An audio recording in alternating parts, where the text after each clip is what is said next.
8, 7, 6, 5, 4, 3, 2, 1.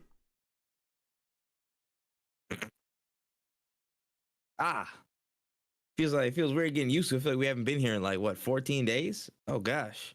This feels probably 16 days, I think. I don't even know. It feels a little longer. But nonetheless, we are back in the building, episode 45 of No Cooldown Podcast. We back after a nice little break, after a hellacious election season, after a hellacious bout with the lands between and Elden Ring. We're here, baby. We are back for another episode. Thank you all so much for tuning in, listening. I am that man, Tripp. I am glad to be with you all. And of course, I am ecstatic to be back with my podcast partner in crime, When Easy, in the building. How you doing, sir? I'm good, man. I'm good. Rested and a little bit older.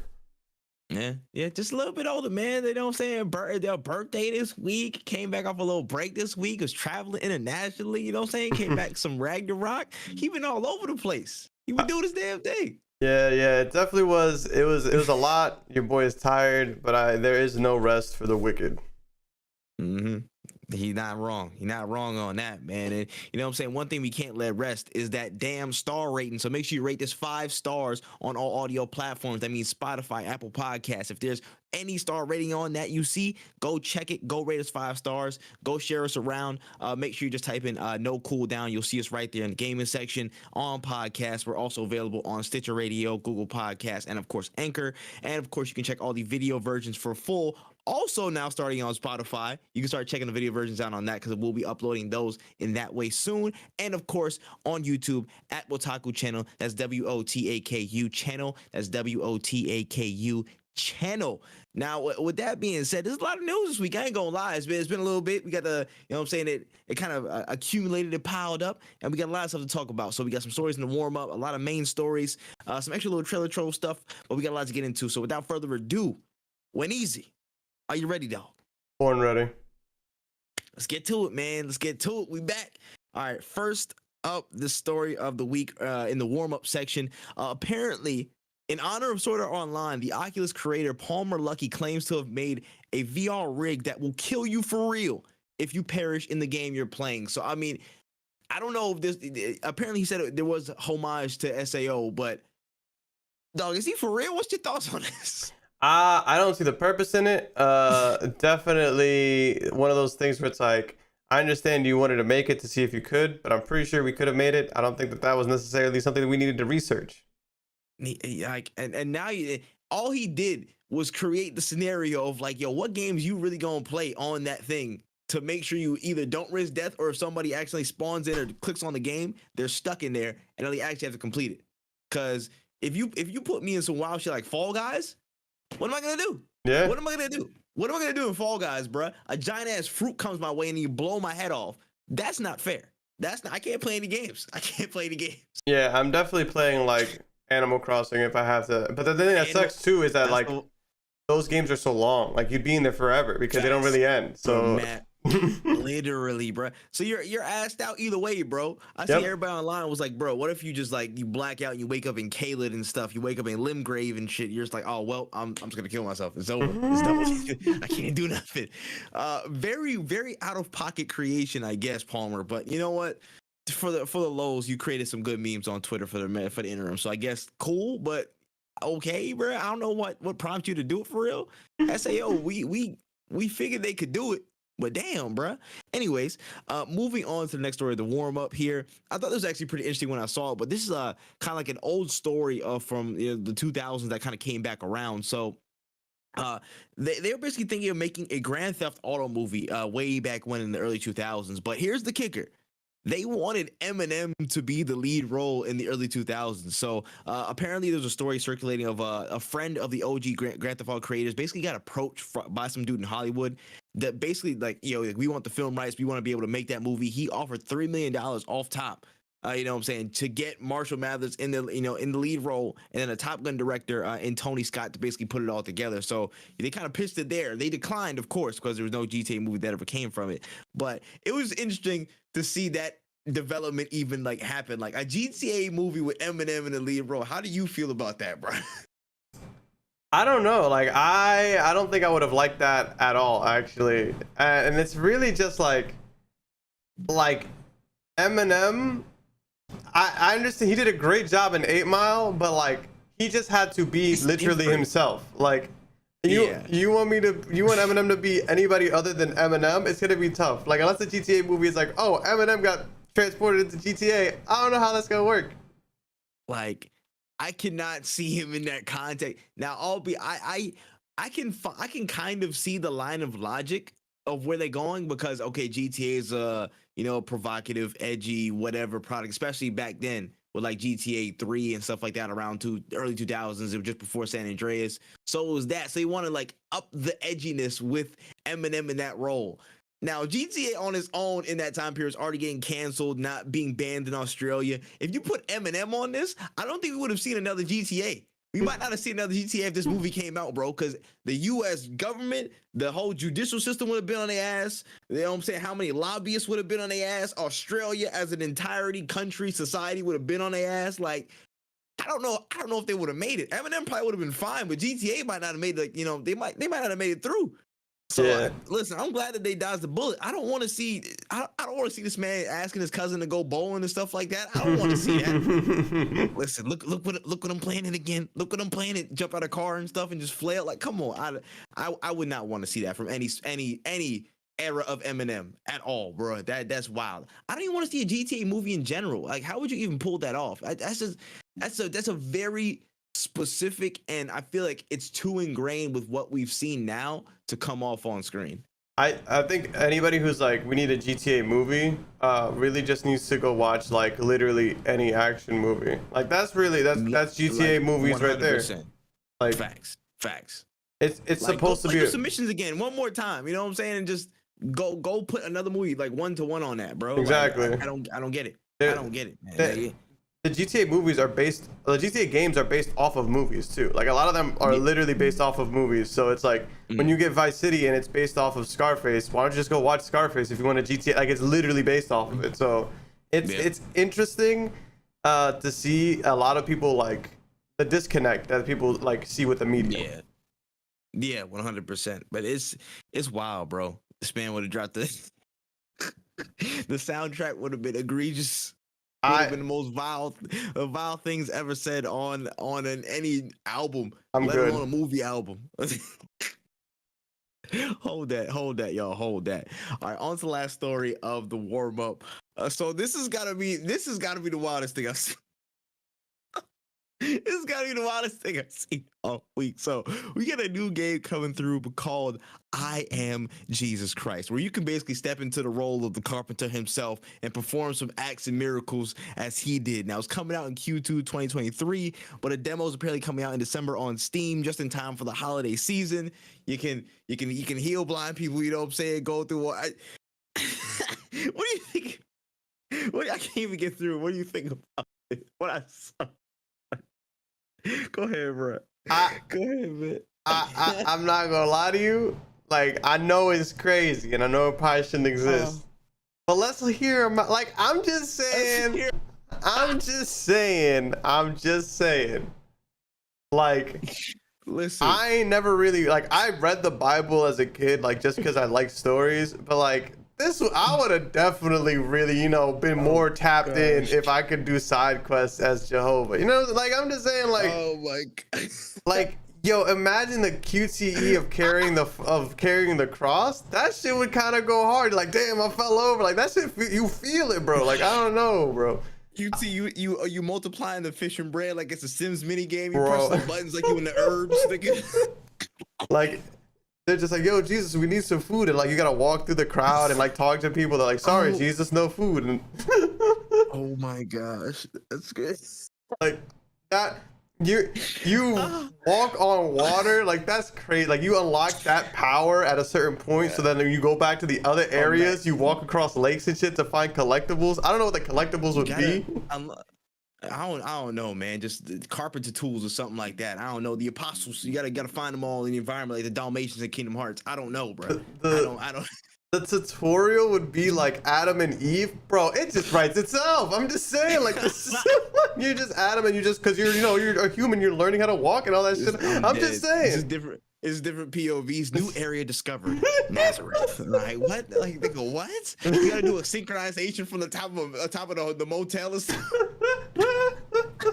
Like I'm just saying, bro. I'm not saying it should exist, but if we're gonna do it, do it right. I want no parts in this. I want absolutely no affiliation with this, bro. My only gripe is that if we trying to make this accurate, why is Jesus not black? But that's a whole nother conversation for another day. But let's, you know what I'm saying? That is what it is. That is what it is. You know what I'm saying? 2023 Game of the Year, Starfield, watch your back. Starfield, watch your back, buddy. That's all I'm saying.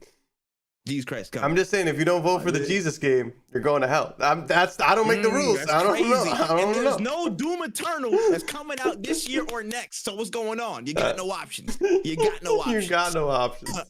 All right.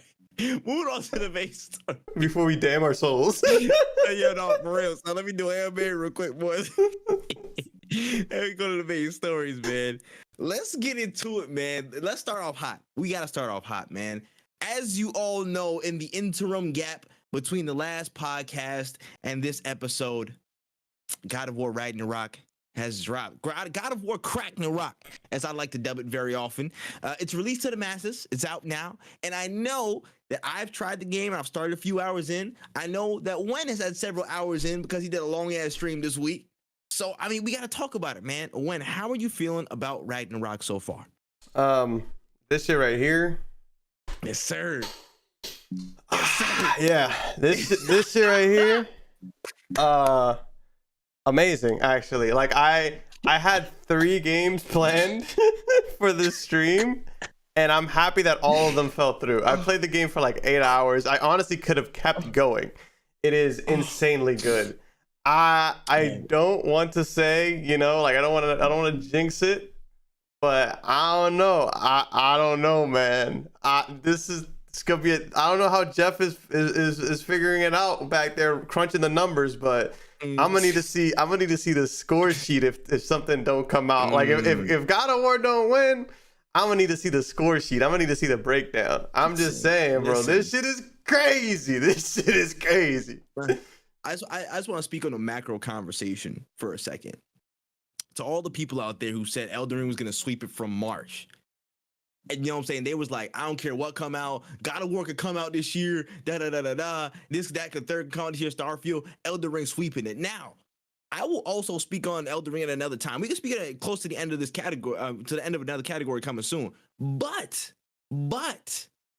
to those of y'all that were very conclusive about Elden Ring sweeping everything this year, and you know, there was no doubt in nobody's mind apparently, y'all must have forgot Kratos was coming out the back with the boy. You know what I'm saying? They was making shit crank. They was making it crank, bro. I don't think you guys understand how fire the first 2 hours just snapped you back in. Like, yo, this is real right now. They shook you up by your shoulders. They said, this is real. Like right now. Not even 6 minutes into the intro, they told you it's real. It's real. As soon as you got on that damn the sleigh, it's real. Like, come on, man. Fantastic. Those y'all who said this was not gonna be, you know, not gonna have any chance for Ragnarok to compete this year, y'all are smoking fairy dust. Smoking fairy dust. Simple and plain. This game has started out fantastically. It picks up right where you left off, and it feels smoother. The gameplay feels smoother than 2018, much smoother in my opinion. The verticality in the environments, especially when you're fighting, provide you a lot more challenges. I am playing it on the 1 above story mode with the 1 below hardest. So I'm getting a little bit of a challenge from it, and I'm getting clapped if I'm not paying attention. You know what I'm saying? And I like the differences in the enemy types, how you're gonna have to use a lot of your different weapons, like really apply yourself as much as you can. You know, like most of the first game was only the Leviathan axe, and then you could use both, but there wasn't really, I think you could have approached it all with 1 weapon in certain ways. But I feel like with this game, it's kind of encouraging you. You have to use as much of both as possible. With your shield, with new power up with the shield, new stuff with the thing to charge and everything like that. It's forced you to make these decisions to spice it up, bro. You gotta spice it up to get everybody out the way, or you're gonna get packed up. It's as simple as that. And it feels, we took God of War, which is already a 10 out of 10 in my opinion from 2018, and you're starting to crank it up with everything. You're just adding on top of it. So far, they're doing everything that I expected. And you know what I'm saying? I can't wait to see more. Hand in the reins before I go crazy, bro. Hand in the reins. Go ahead. Nah, that like the intro was sick. I played about 8 hours. Right, I played about 8 hours. The intro was a great start. I was like, okay, this is kind of cool. We're picking up where we left off. I didn't know how fast the game was gonna pick up. Like, I want to say about what, maybe not even like a full hour in, we meet the main antagonist, and it's definitely the best depiction of Thor we've ever seen in anything. Period. Absolutely. I'm sorry. I'm in full agreement right here. I will raise my hand up. This version of Thor is stone cold killer. Stone cold. And we haven't even seen half of it, in my opinion. But like, it's beautiful. I want to say beautiful. I want to say it's an amazing depiction of like I want to say that they put a lot of thought into the way these gods are depicted. Oh yeah, 100%. Everybody, all the Aesir have just been, to me, been depicted in such a really cool way. You can start to see more of the dynamics. The more gods you meet in this pantheon, the more the dynamics between all of them you can see, and it's deep. It's deep. Yeah, no, it's amazing. A menacing character. Wonderful voice acting. The voice acting is fucking superb. Like, oh, you heard this? Are you a calm and reasonable person? I like the way this thing was saying that while he was rubbing the damn meat on me over there, bro. I don't mean to spoil like crazy, but you'll see the scene when you see it's the first like hour or something by the game. But like, you know what I'm saying? He was just like, "Are you a calm and reasonable person?" I was sitting there like, nigga, I was nervous. I was actively nervous for the situation when I was in the scene. I'm not even there, bro. Like, come on, son. Bro, fantastic. It's crazy, man. Like, the whole time I was playing it, like every moment I kind of wanted to keep going. Like, I just couldn't stop playing it. Like, it was just, bro, it was insanely good. It was insanely good. The story is just top notch. It's every time there's a cutscene, I'm excited because it's new. Like, the way they deliver the story is engaging. Nothing. I feel like there's just no time wasted in this game, and that's really what I love about it. It is very much an experience. It is. You start here and you're gonna go forward, and it's gonna be fucking gas all the way through. Good side missions, really fun to play. Oh, absolutely. I'm only like 8 hours in, but I can't stop playing it. I played it on 4K too. Like, I put it on 4K on my monitor. It is flex the monitor, flex it. It's stunning, bro. It is stunning. The game is insanely good looking. It's so good to look at. It is beautiful.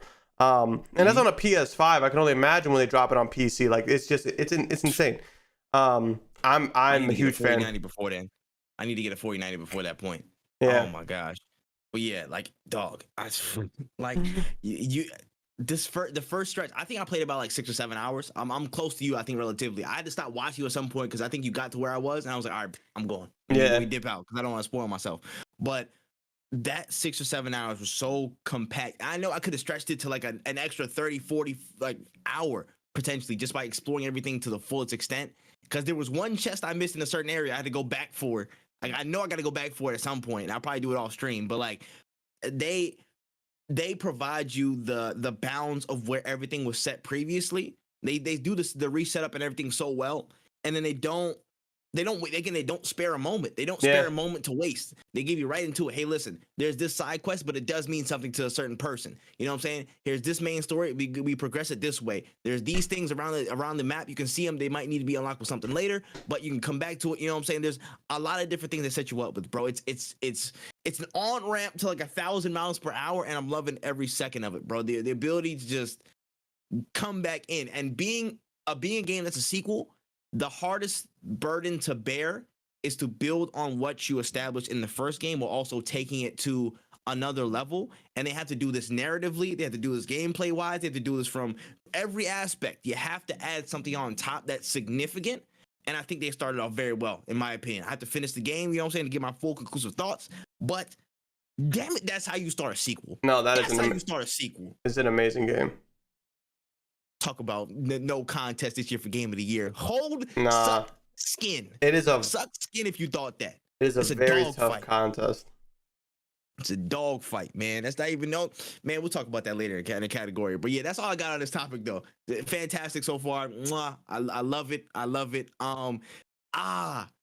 Oh, also, this is a random side note though. I found out on Twitter that the same guy who voices Mimir is the same person who voices Nihilus for Mass Effect 1. And I was like, makes sense. That actually makes sense. it makes complete sense. No, that makes sense. It makes complete sense. Like, bro, such a good voice actor. Such a good voice actor. So good. So good. But yeah, also, yeah, performances, everybody's doing fantastically well.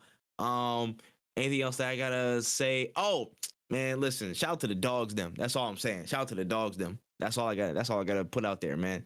Shout out to the dogs, them. But yeah, that's all I got, man. So far, chef's kiss. All right, shoot, we're gonna move on to the next one.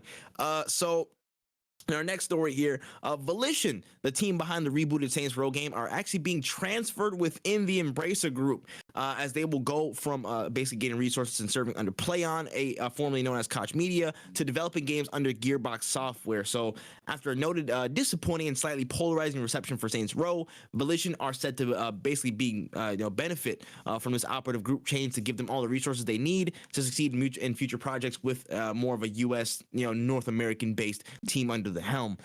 So any questions on this? Well, any thoughts on this? Just Volition kind of switching over to Gearbox, getting resources and getting basically some direction from the Gearbox standpoint. I don't know how I feel about this just because of how many things have been acquired recently. And I just feel like a lot of studios are like, who are trying to do their own thing, are kind of like, okay, we made something, let's leave out of here. And it's like, I didn't see any of the Saints Row things being that bad. I saw it kind of like a mediocre first game. If it wasn't a Saints Row game, it wouldn't even have made the news. I feel like it would have just been a Steam game that people just weren't picking up or wanting to play, right? And that's what kind of sucks, is that because it had the Saints Row like moniker, it was dubbed like a horrible or a bad game. When in reality, if that would have been called anything else, like Mexico City Gangs or whatever the fuck, right? I think it would have just been like, oh, it's just a game I'm not going to buy. Like, whatever. I'm going to just chalk it up to whatever and just keep moving. And it kind of sucks that they're losing. It feels like they're losing the whole company over just the one failure. But it's also like Saints Row wasn't never really in a good place since Saints Row 3, to be honest. Yeah. So it's like, it's one of those, like, maybe it was about time, but it's also just kind of sad to see because I like some of the Gearbox games. But it's not like their track record is that much better when it comes to franchises that they've treated well. Like, I know that the Aliens Fire Team game was good, but what about outside of they had two good ones, but it took them what was the first one? The first Alien games that came after Borderlands 2, that wasn't a good game. Were they Colonial Marines? Was that Colonial Marines? Yeah, I think it was Colonial Marines. They made that game. That was a shit show. Mm-hmm. That was a shit show. And I'm not saying was a shit show. I'm not saying they can't make good games, but we buying up companies, man. I just hope that we got the proper resources to help them grow and innovate and be successful, not just like, I'm gonna buy y'all because I can buy y'all.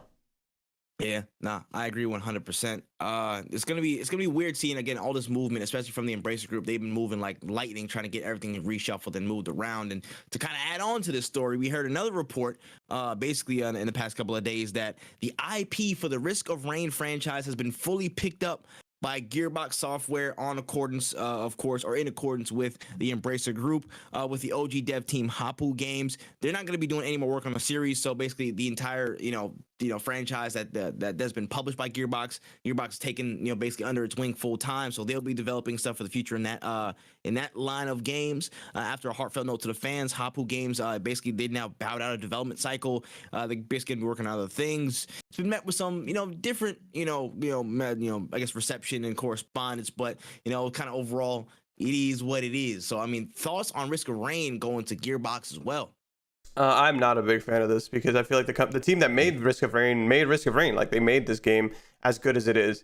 To just sell the IP and not to bring the people on board to the next project or whatever that they're gonna do with it. I don't know, man. If Risk of Rain 3 is a first-person shooter, I'm gonna be really fucking pissed. That's the way I feel about it. It's like, I'm happy that they made something so big that it caught the attention of the people with the money. But it's kind of sad to see it be like, hey, I'm just selling off the rights to this. Like, they can do whatever they want with it. And at the end of the day, like, it does suck, but I at least know that there is Risk of Rain 2 is a game that I can still play, you know? Yeah, no, 100%. It's a weird spot. It's a weird spot. I haven't played too much Risk of Rain 2, but I know it's a fun game from the minuscule time I've had with it. So, I'm hoping that formula doesn't get meddled with too much, but Gearbox can do what they want with it now. So hopefully they treat it with care. That's all I say. Hopefully they treat it with care. That's all I can say on that. All right, moving on to the next story here. It's been a while since I said this. I ain't gonna lie to you, but Dead Island 2 got delayed again. So basically, after its whole triumphant return announcement a few months ago, Deep Silver and Dam Buster basically came out with a statement that said the game's going to be pushed back by 3 months to ensure more time to perfect it as it enters its final stages of development and polishing. They've been planning to hold us over with a new trailer and some new footage on December 6th, just a couple days before the Game Awards. What's going on with this? Is it a bad sign? Yeah, do they need it? What's going on? With me, I am a firm believer in the if you ain't got shit to ship, don't show shit. And like that's kind of like where I am with this. This game was kind of announced dead or pronounced dead years ago, right? We know that game wasn't coming out. And then they announced that it's coming out. So like why would you like it's like announcing you're flanking the enemy when you're still at the top of the hill. Like get closer. Right, get closer. At least be a threat before you say, "Yo, we're here." Because you could have. He said, "We're gonna flank you in like a couple of months." Hold on, just give us a second. Like we're gonna reframe, come back. Unless something catastrophic happened, God forbid, and it was just something that it was out of their control. Like we just couldn't do anything about it. Then yeah, like I understand. Like yo, you know what? We need more time, and obviously take as much time as you want. But when you're a game that was never announced that you were dead, that you weren't coming out, and all we heard was I am back, like I'm still around, we are assuming you've been working on the game for that long. Like it would be safe to assume that. So to hear that you're getting delayed when you essentially have been delayed for upwards of 2 years, I can't even remember when it was announced. I know we looked it up. If you listen to this podcast, you know exactly how long it's been, but it's been a long ass time. Yeah. At least like 8 years, I think. What, 2014? 2013? Yeah. There's no reason you guys should be delayed anymore. Like there's just no reason. Yeah. It's weird, man. It's weird. I wish nothing but the best. You already know what we say on this podcast. If you're gonna delay it, make sure you do it and polish as best you can. We want the best games to come out in the best shape possible. So there's no slight to them, but it's like, damn, like you kind of just announced your return just to announce that you guys aren't returning on the date you said you were returning. So I was like, it's a little bit weird. It's not sure what to expect. I fear a little bit that the optimization, the technical quality of games like this they're going to be something that hold it back from at least getting a fair shake, in my opinion, because it's serious. It's serious with those games, man. What came out this year? Was it Dying Light 2? Didn't that come out with a bunch of technical stuff that was really messing with people's perception of the game, and they didn't really get a fair shake of it? I think it's in a similar vein too. It's a lot for them to fix, so I hope they do take their time on this for one. But it's like, damn, you playing with my emotions. I want to play Dead Island 2. I want to drop kick people. I want to drop kick zombies again. You know what I'm saying? I want to be on that same type vibe. I want to be, in there with multiplayer. And if you're if you're adjusting for more than 4 people in a co-op session, take as much time you need. Yeah, that's all I'm saying. But if you're only releasing 4 players, I'm like, all right, bro. If you polish it, cool. But damn, you didn't really have to say anything if that's the case. But yeah, unless it's like 6-player co-op, you shouldn't have said anything till at least now in December and said, hey, we're dropping in April, and that would have been still a more than enough time for you to market, do your whole entire advertising run, and still have enough buzz for the game. So it kind of is what it is on that front. Just disappointing to see another delay again from Dead Island 2. Yeah, we'll see. We'll keep in touch. Not keep in touch like if they call them, but like I'll have my people call your people deep. Yeah, exactly. But we'll see what happens. Yeah, of course. All right, moving on to almost every other week or every other podcast we have this damn news, but Fortnite always gets bigger. Somehow they always do it. and they just went ahead and they just put the entirety of Rocket League in the game, bro. Rocket League is now in Fortnite. They have officially partnered, and right now, if you jump into the island, drop off the bus, you can go into these entire, you know what I'm saying, like the Rocket League cars. You can jump around, do flips, go on structures, do whatever you want in, you know, different custom game modes, or actually in the Battle Royale mode itself. It's insanity, bro. They just threw the whole game in there. What do you think about this, man?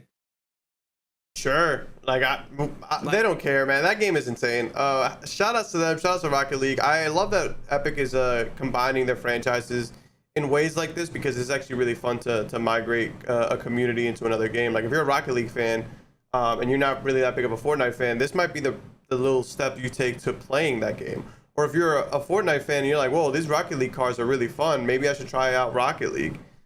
It's really interesting to see. We love the collaboration between franchises, and there's a lot of gaming companies that could use this kind of like as a model. Like, I'm sure that this costs them very little to any money at all to implement this, because it's not like they're not the same damn assets and the same damn engine. They probably just move it over. You know what I'm saying? Yeah, like, and you're talking to a team that's inside your same company. Like, it's not like you have to like go outside of your way. Like, you know that if I talk to Phil, who's the head of the Rocket League or that division or whatever, he can put me in contact with somebody by the end of the day, as opposed to like, let me reach out to Epic, let me reach out to Activision, see if they email me so I can get in contact with that guy. You know what I'm saying? Like, it works out so much simpler. And like companies like Microsoft that are acquiring all these companies, or even like PlayStation that has all these acquisitions, like, you guys have the same power to do cool shit like this and expose people to other franchises that you own. And it's sad, because that's something that we used to see back in the day. Like, I remember there was a Sly Cooper, Ratchet and Clank, Jack and Daxter crossover game. It was on like the PlayStation Move or whatever, but like, that was a game that happened. Stuff like that. Facts. Like, it's a rarity, man. It's a rarity, but it's crazy how, again, often we see Fortnite innovate from a collaboration perspective. They have a strong case for being one of the best collaborators in gaming history. They probably are by a good mile or a good margin at this point already. They're just extending their lead. But when it comes to them and collaborating with somebody outside of the Fortnite franchise, they're top one. They're top notch. They know how to. You could make a case in terms of media in general. They're probably one of the best collaborators in a general media sense. You know what I'm saying? Going today. I mean, you're a part of the biggest medium in the world, and you're doing this consistently, whether it be gaming franchises, movie franchises, different IPs, singers, concerts being held. Fortnite just continues to push the envelope and just show, we do dope shit every week, bro. This is just us. This is our bag. This is our area. This is our space. We just do it, So it's cool to see, bro. Honestly, and the funniest thing to me was like they're actually lethal. They're actually mad lethal. I seen the video I linked in the show notes. So basically, it was like it was Nick A30, and this man was just basically doing flips and knocking people down. He's getting knockdowns off the flips on the car. Somebody was like on like a blimp or something like that, or a hot air balloon, and he jumped up to the hot air balloon and knocked them off. Got downs. I was like, this is just the most insane thing ever. Who would have thought? Yeah, Fortnite's fantastic. Fortnite is a fantastic game, and I years ago would have never said that. Yeah. So hats off to Fortnite. You guys literally are consistently the top of the world. We'll check the Game Awards categories in our spot later. But if they're on ongoing game, they might need to get that nod. They might need to get that nod. We gotta see that category. I ain't gonna front. Absolutely. All right, moving down to some quick news, a late edition actually. Not but an hour ago, we got the first little teaser for Marvin the Martian pulling up into the Multiverses roster. Now, our thoughts on this one? They just, threw ranked back up there to test it a little bit. Ranks coming back through. Multiverse getting a little buzz again. The mainstream side. How you feel about Marvin the Martian? I think this is super hype. I'm actually excited for this because I feel like this is something that we were expecting more Looney Tunes characters.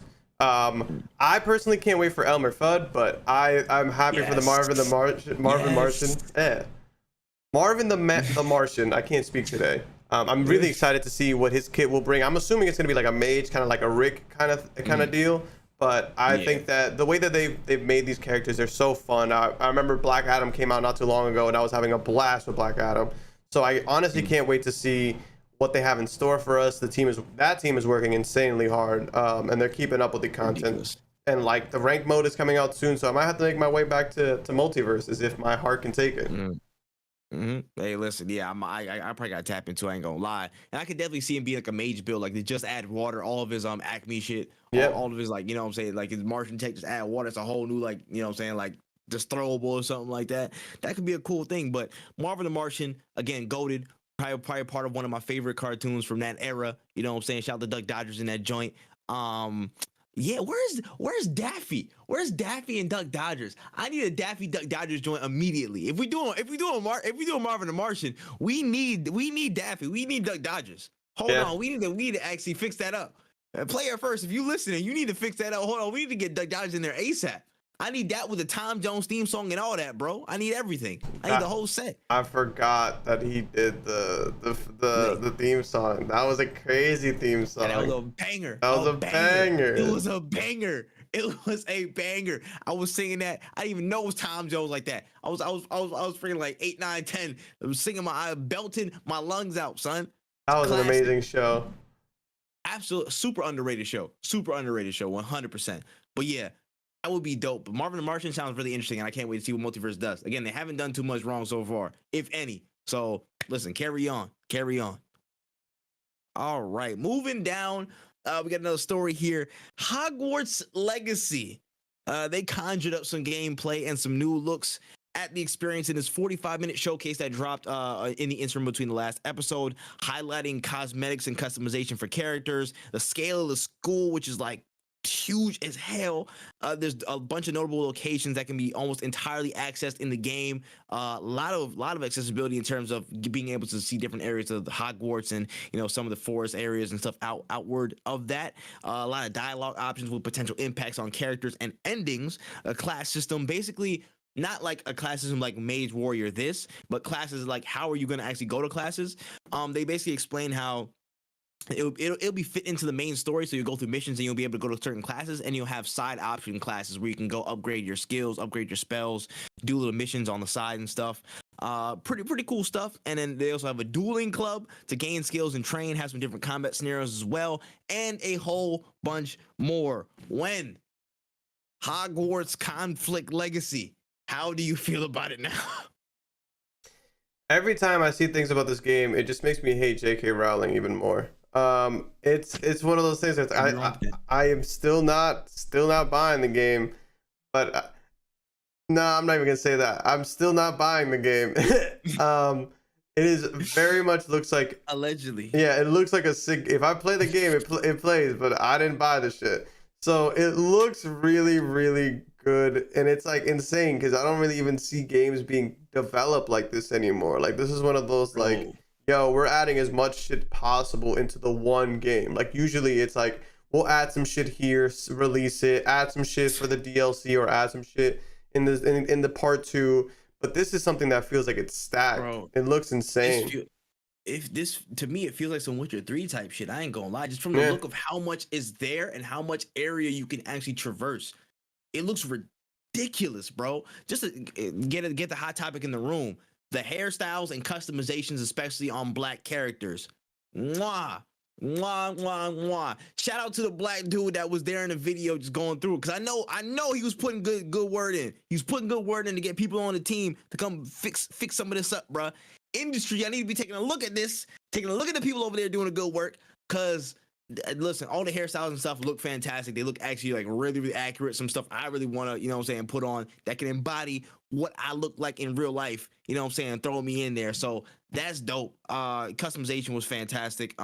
Again, just the size of bro, they literally almost 1-to-1 made this big ass version of Hogwarts. You saw it all, they didn't show the Great Hall, but they showed you could just walk from the Great Hall to from your house area all the way down to the Great Hall, to the library, to the duelist club, all the way outside the grounds, some of the common areas. Like, they made it so expansive, it doesn't make sense to me, bro. Like, again, we haven't seen quite like depth in like the expansiveness and just the quality of a single player experience like this in a minute, in terms of I guess something that we didn't expect. You know what I'm saying? Of course, God of War, you know what I'm saying? You kind of feel that, like, of course it is like that.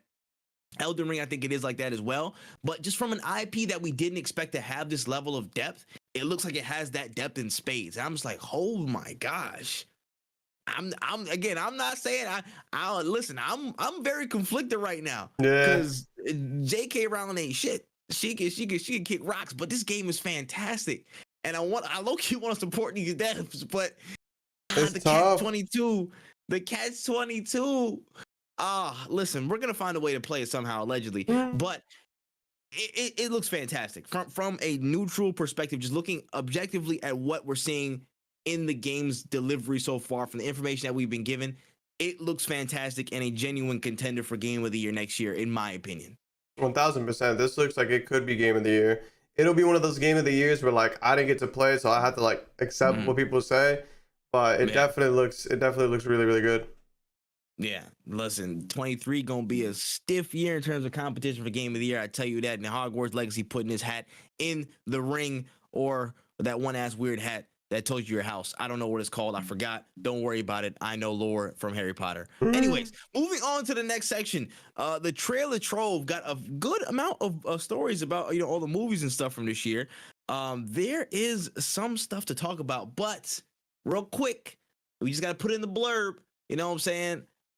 Black Panther, Wakanda Forever. Wakanda Forever. Wakanda Forever. Real quick before you do anything, when have you seen it or no? I'm watching it this weekend. Okay, wonderful. I'm not gonna spoil anything. I just need to say, go watch that damn movie.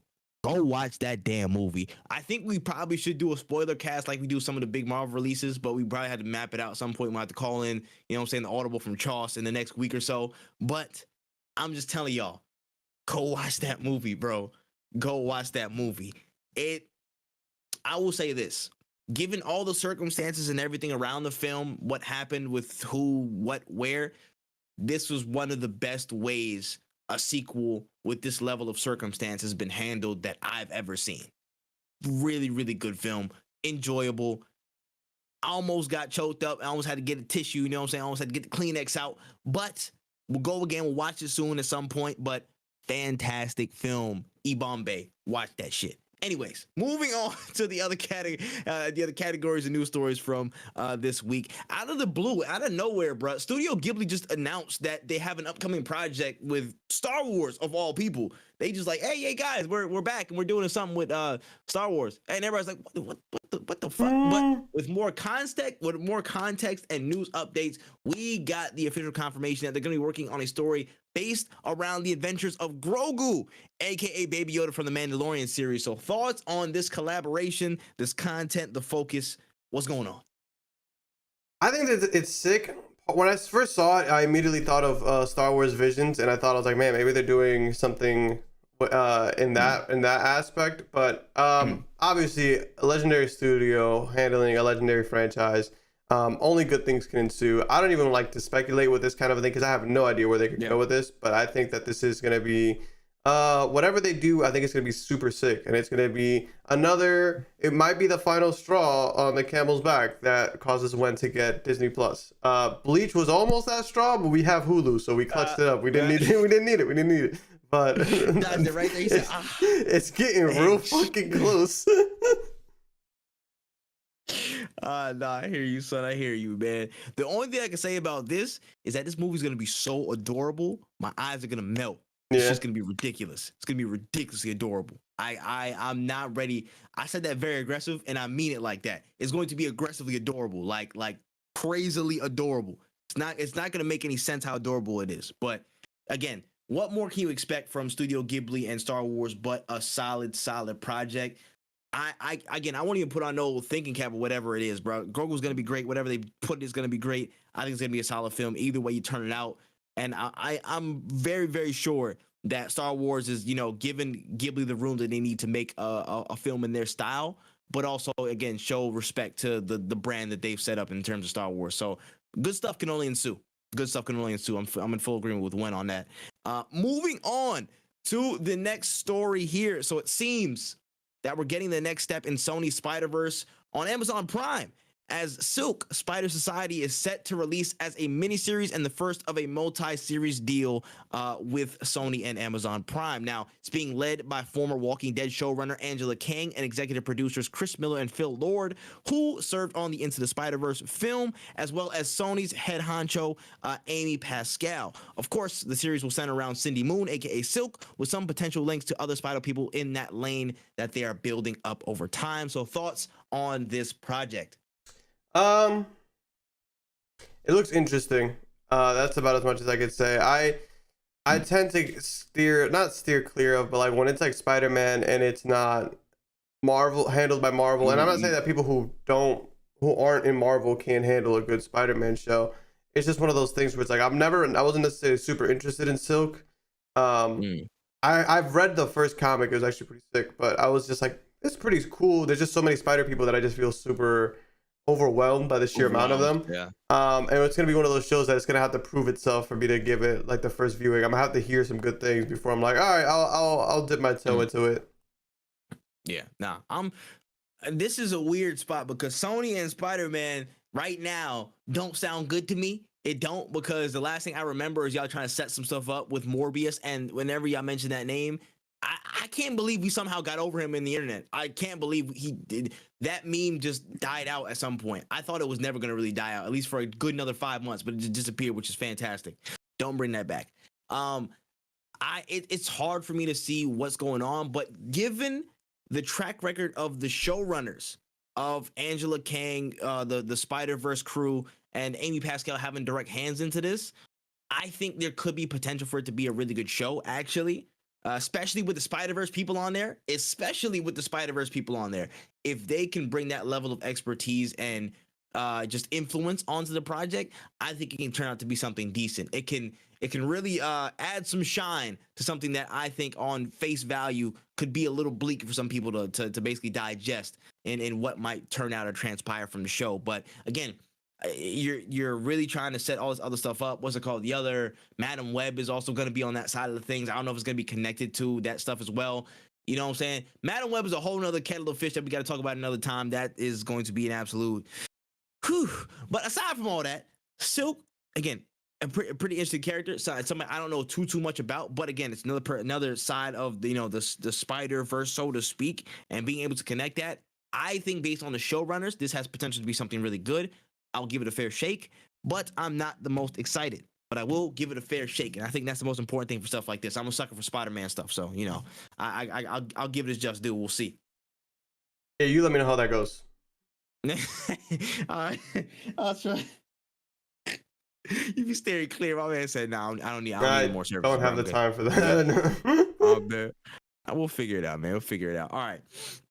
On to the next topic right here. We have the Streets of Rage film project. So we know now from Deadline that Lionsgate Productions now have the rights to the Streets of Rage feature film and are planning to make a project around the beat 'em up classic. Now, John Wick creator Derek Kolstad is set to direct and pen the script, with Sega-branded film TV executive Toru Nakahara coming in to help produce, and members from DJ2 Entertainment, who did the Sonic 2 movie, and Escape Artists, who did the Equalizer franchise, will be chipping in as well. So, thoughts on this? This actually sounds sick, actually. I'm excited. I actually played. Have you played Streets of Rage 4? I haven't played Streets of Rage 4. I haven't played Streets of Rage 4. I played other Streets of Rage, but not 4. 4 is insane. Definitely check that out. Streets of Rage franchise is really, really interesting.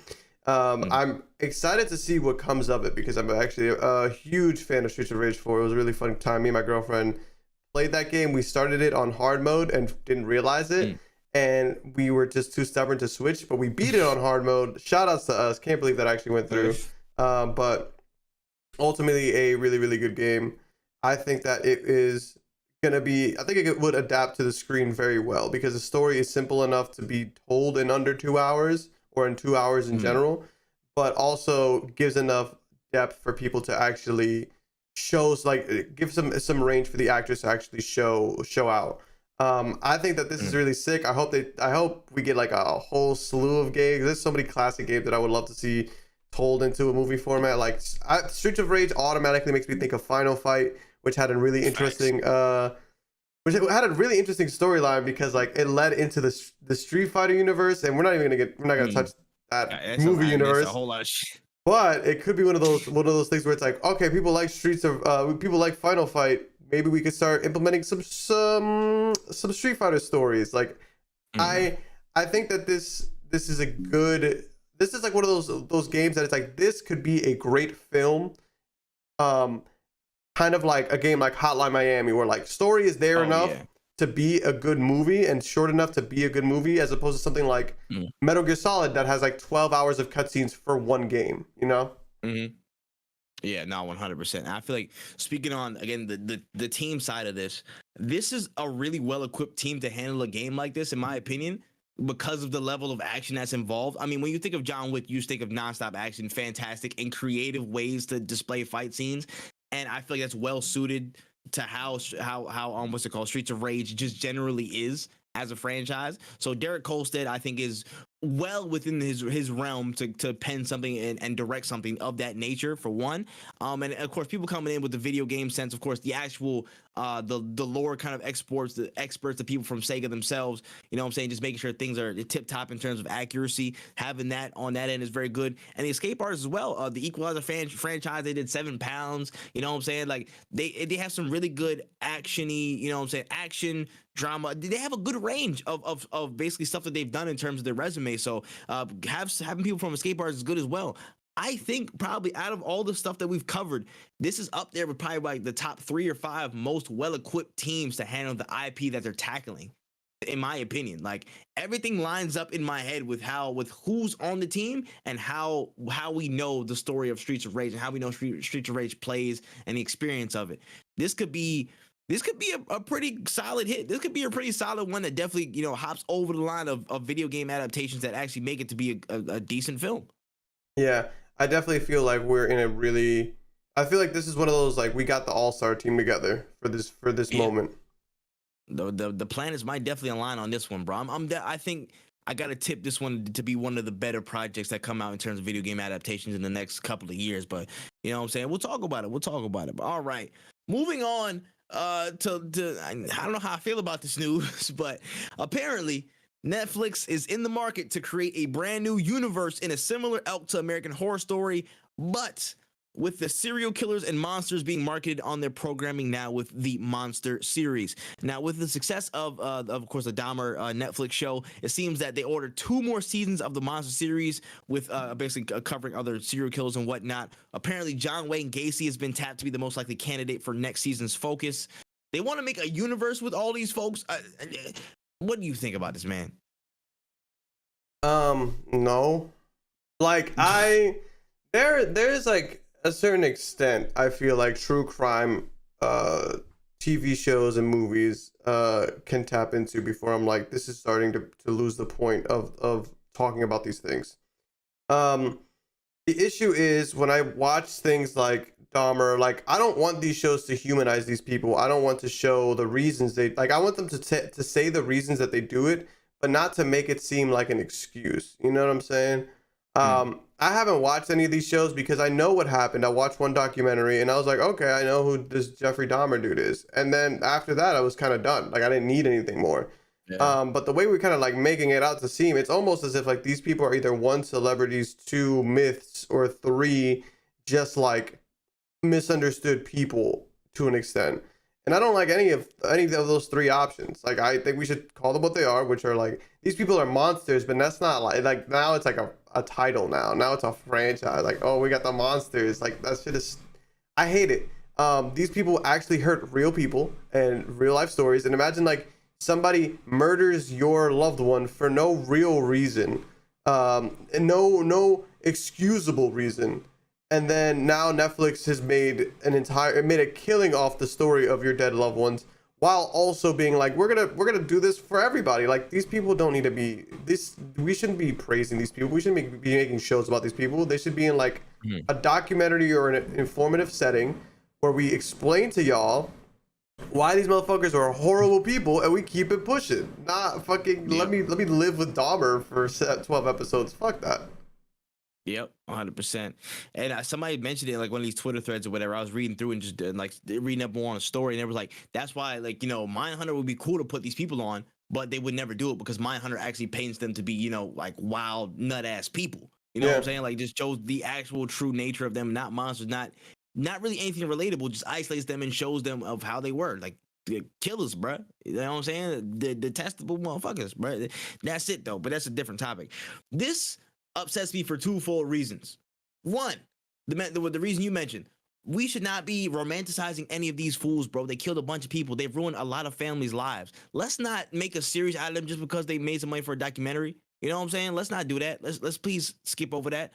Who cares, bro? They're killers and murderers. There's no need to go into the story and be like, oh my gosh, like dang, that's crazy. That could have been an error. But all the chicks out there watching watch these murder documentaries for, like, you know, like I'm about to say, like, love inspiration or whatever. Y'all wildin'. Y'all cannot fix people like this, bro. They killers. You know what I'm saying? Like, leave it alone. Leave it alone. Netflix, you should leave it alone just based off the fact of, like, how many people that you asked to consult, like the actual families, told you no, do not make this show, and you still want to go make it anyways. That should have told you already that this is probably not a good way to go.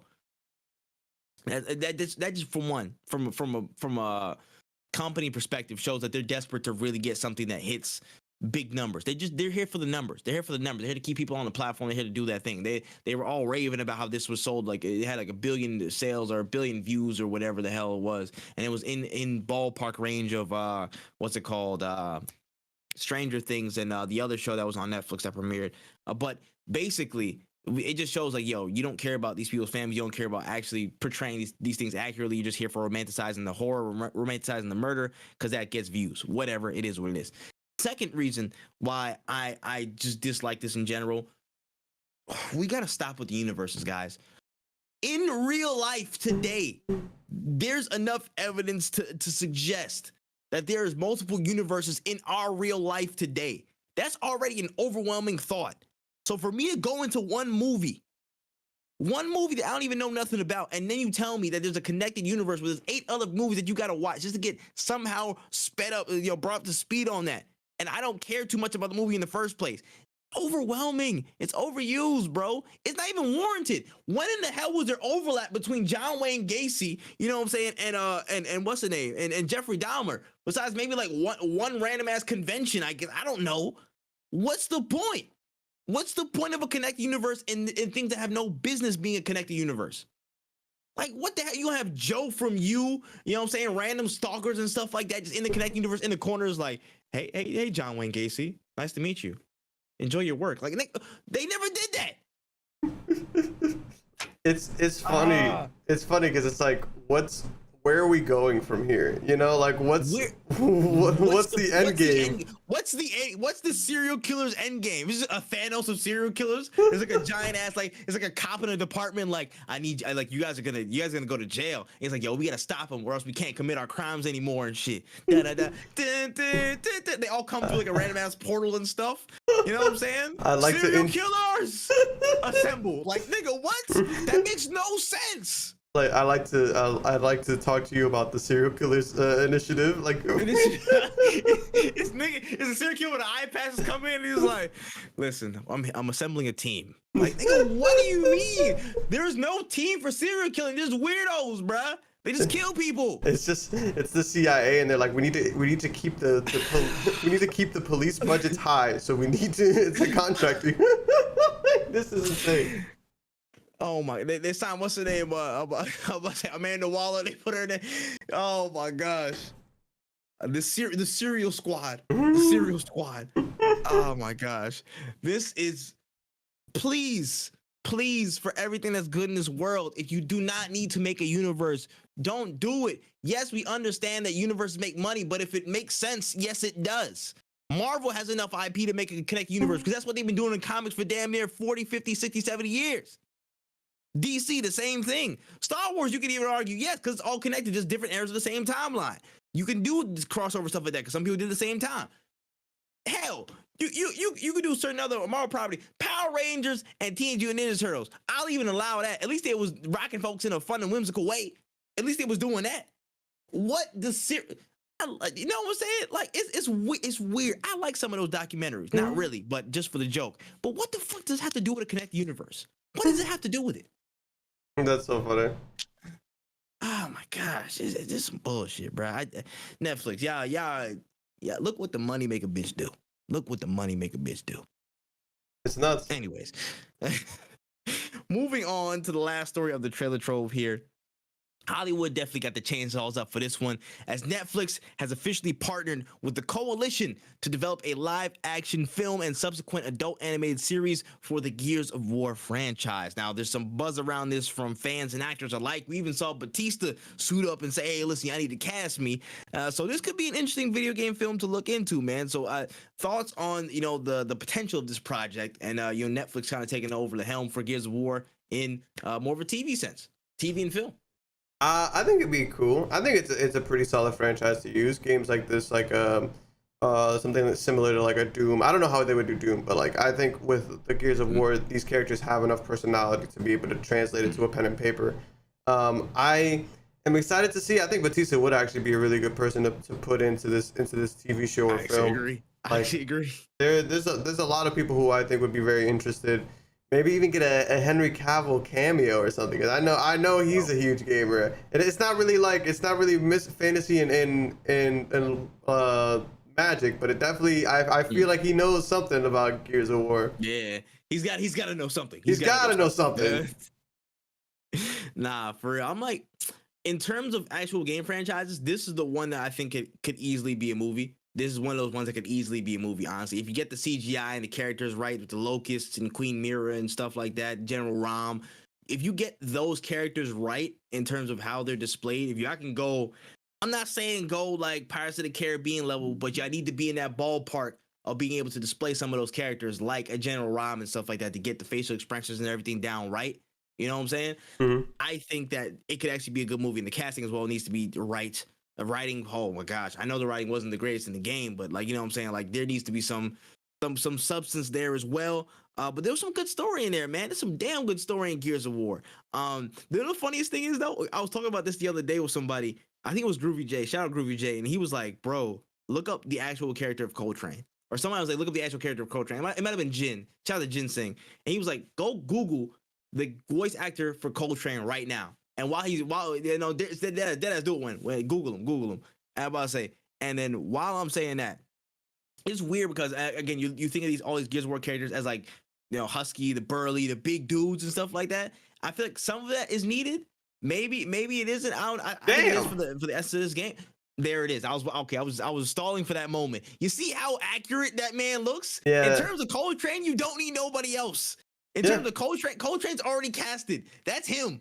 That's dope. That's so funny. This man got buff as hell. He was just naturally buff as hell for the role. Like they didn't even need like crazy mocap stuff. They just put dots on him and stuff. They're like, yeah, that's it, bro. You don't need to modify your body in game. You're good. That's it. Just put some armor on you. Like that's crazy. But I will say this game could definitely be one of those ones that actually is a better adaptation because the story is well suited to a movie format, in my opinion. And the adult animated series sounds even better to me. But yeah, I'm honestly the biggest fish to fry right now is the live action casting, I think, and then everything should hopefully fall into place depending on who's directing and whatnot. But interesting stuff. I'm not mad at it. I'm not mad at Gears of War. Yeah, I'm interested to see what they come up with. I think that IP translates well into a TV or film setting, and there's obviously a lot of interest in it. 100%. So shout outs to that. And yeah, we're going to see how that progresses in the next couple of weeks to months to years. Hopefully we'll see more of it. And getting out to the rest of the main stories of this podcast. In that $90 is mad conflicting form news. Battlefield 2042 is set to drop on Xbox Game Pass at the start of Season 3. This news has officially been followed behind the update that 2042 will only receive one new map for the upcoming seasons of 3 and 4, with more changes in gameplay, bugs, and quality of life being the focus. So, how do you feel about these changes for 2042? I want my $90. We're a year into this game's life, and I feel like I haven't played it yet. I haven't played it in a long ass time. King convinced me to give it one more try. I don't know when I will. I do plan on giving it one more try. Maybe when it gets on Game Pass. Maybe when the player base rises a little bit. Yeah, bro, we're just kind of in a rough spot. It's funny because it's like, oh, we get one more new map. I don't know why we're still making quality of life and like, because basically the thing, we're still trying to fix the shit. I don't know why we're a year into its release, because I think it came out like either like this week or last week. November. Yeah, I think it might have been last week. It was Yeah. last week. And I still haven't heard any good things about the game. Like I haven't heard not one single positive thing. I'm gonna just the railgun looked kind of cool. There was a trailer that came out, like they were starting to add more like future tech stuff, and like the railgun looked kind of dope. But I didn't even see that. I didn't even see that. Actually, I'm gonna just go out on a limb here. Let me just look up Battlefield. Let's see if anybody is playing that game right now, live on air. Let's see how many people are playing Battlefield 2042. We have, oh wow, actually there's 500 people watching. Interesting. Well, you learn something new every day. That's crazy. That's a higher number than I wasn't expecting 500 than I was expecting. You know what I'm saying? But that's still less than 1,000 people. What's higher than 1,000 people right now? Go to categories higher than 1,000 people. Let's find that out. Categories, go from anything next to it above 1,000. Above 1,000. We got Red Dead 2 is at 4,000. Madden 23 is actually above. It's lower than that, but above 2,000. I mean, that's Madden, but still, that's kind of crazy for this, given the size. Fallout 1 is 1,000 people. That is insane.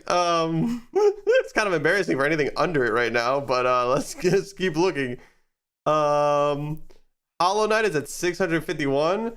Yeah, this is like Hollow Knight has no disrespect to Hollow Knight. Hollow Knight's Hollow Knight, you know what I'm saying? Indie classic, but like Battlefield 2042, apparently the biggest Battlefield of all time. But keep going, please. Yeah, I believe, what did I say Battlefield 2042 was? Like 500 around there? Yes. Battlefield 1 is also at 500, which is interesting. You're equally as disappointing. I will say it is currently 3 o'clock on a Friday. But it's still kind of crazy. True, but still, it's kind of crazy. 1? Yeah, that Fallout 1. It's crazy that Battlefield 1 is above. Given the same constraints, Battlefield 1 is in the same like 10 viewers, if not above you. It is above it. It's above it by about 16 viewers. Come on, son. That's kind of nuts, son. Come on, son. Hey, this is crazy. We gotta really talk about this. Like, listen, we need to get work on these categories, bro. Flop of the year, so we gotta talk. Yeah, we gotta talk. Cause you know what I'm saying, no disrespect to somebody, but the impact, man, we gotta this can't be understated. This is crazy. They tried to jump the gun and they got rocked. I don't know, man. Them and Halo Infinite, bro. I ain't gonna lie, that's crazy. You would honestly expect the worst thing in this calendar year out of the big main shooters to probably be Call of Duty, especially with how the rollout was. People was getting ready to get Call of Duty all the way up out of here. And it's crazy how Call of Duty is the most enjoyed one and the most successful one out of those three by a great margin right now today. Yeah. It's insane. I can talk about it next week when I get more time on the ball, because I didn't buy Call of Duty yet, but I was gonna try it out. But like it's who would have wrote it? Yeah. Who would have wrote it, bro? Who would have wrote it? Listen, man, 2042. Shout out to the Game Pass though for picking it up. Come on, you huddled masses. You know what I'm saying? All your poor, come through. We'll give you a boost up. Shout out to the Game Pass though. Moving on to the next story here. We got word a couple of weeks back actually that Sony has gone into business with NCSoft, the South Korean studio behind the Guild Wars series, to create a Horizon MMORPG game. There was of course some rumblings last year with some job postings that multiplayer was coming to some Horizon experience, but we didn't know exactly what it was, or even if it was, according to Guerrilla Games. But it looks like the train's heading towards live service specifically, which has been a growing thing for Sony, and they've been really trying to get into the live service genre the past few years. So this might be another way in. How you feel about it? I'm all right. I'm pretty solid. I don't know if I really need the Horizon MMO. Great for the people who enjoyed this game a lot. I think the game is really solid. But I just didn't think I needed a MMORPG for this franchise. I love Horizon, but maybe I'm just not a big enough fan. I think it's cool though, MMOs are very interesting. I actually would love to see how they're going to do this as an MMO. Is it going to be a third person kind of like action MMO? Is it going to be top down like Lost Ark? Like I got a variety of questions. But I think it has a beautiful world that could translate well into MMO. That is for sure. I think that the world is vast and very unexplored, or at least unwritten to our knowledge. That I think that it would be sick to see. I'm from the northern part, or I'm from like the southern part. Like it would generate a lot of interest, I think. So I'm kind of on the fence with it. I'm not necessarily looking forward to it, but I would love to check it out from like a viewer or a fan's perspective, outside of like, I'm going to get in this and I'm going to grind out a bunch of hours on this.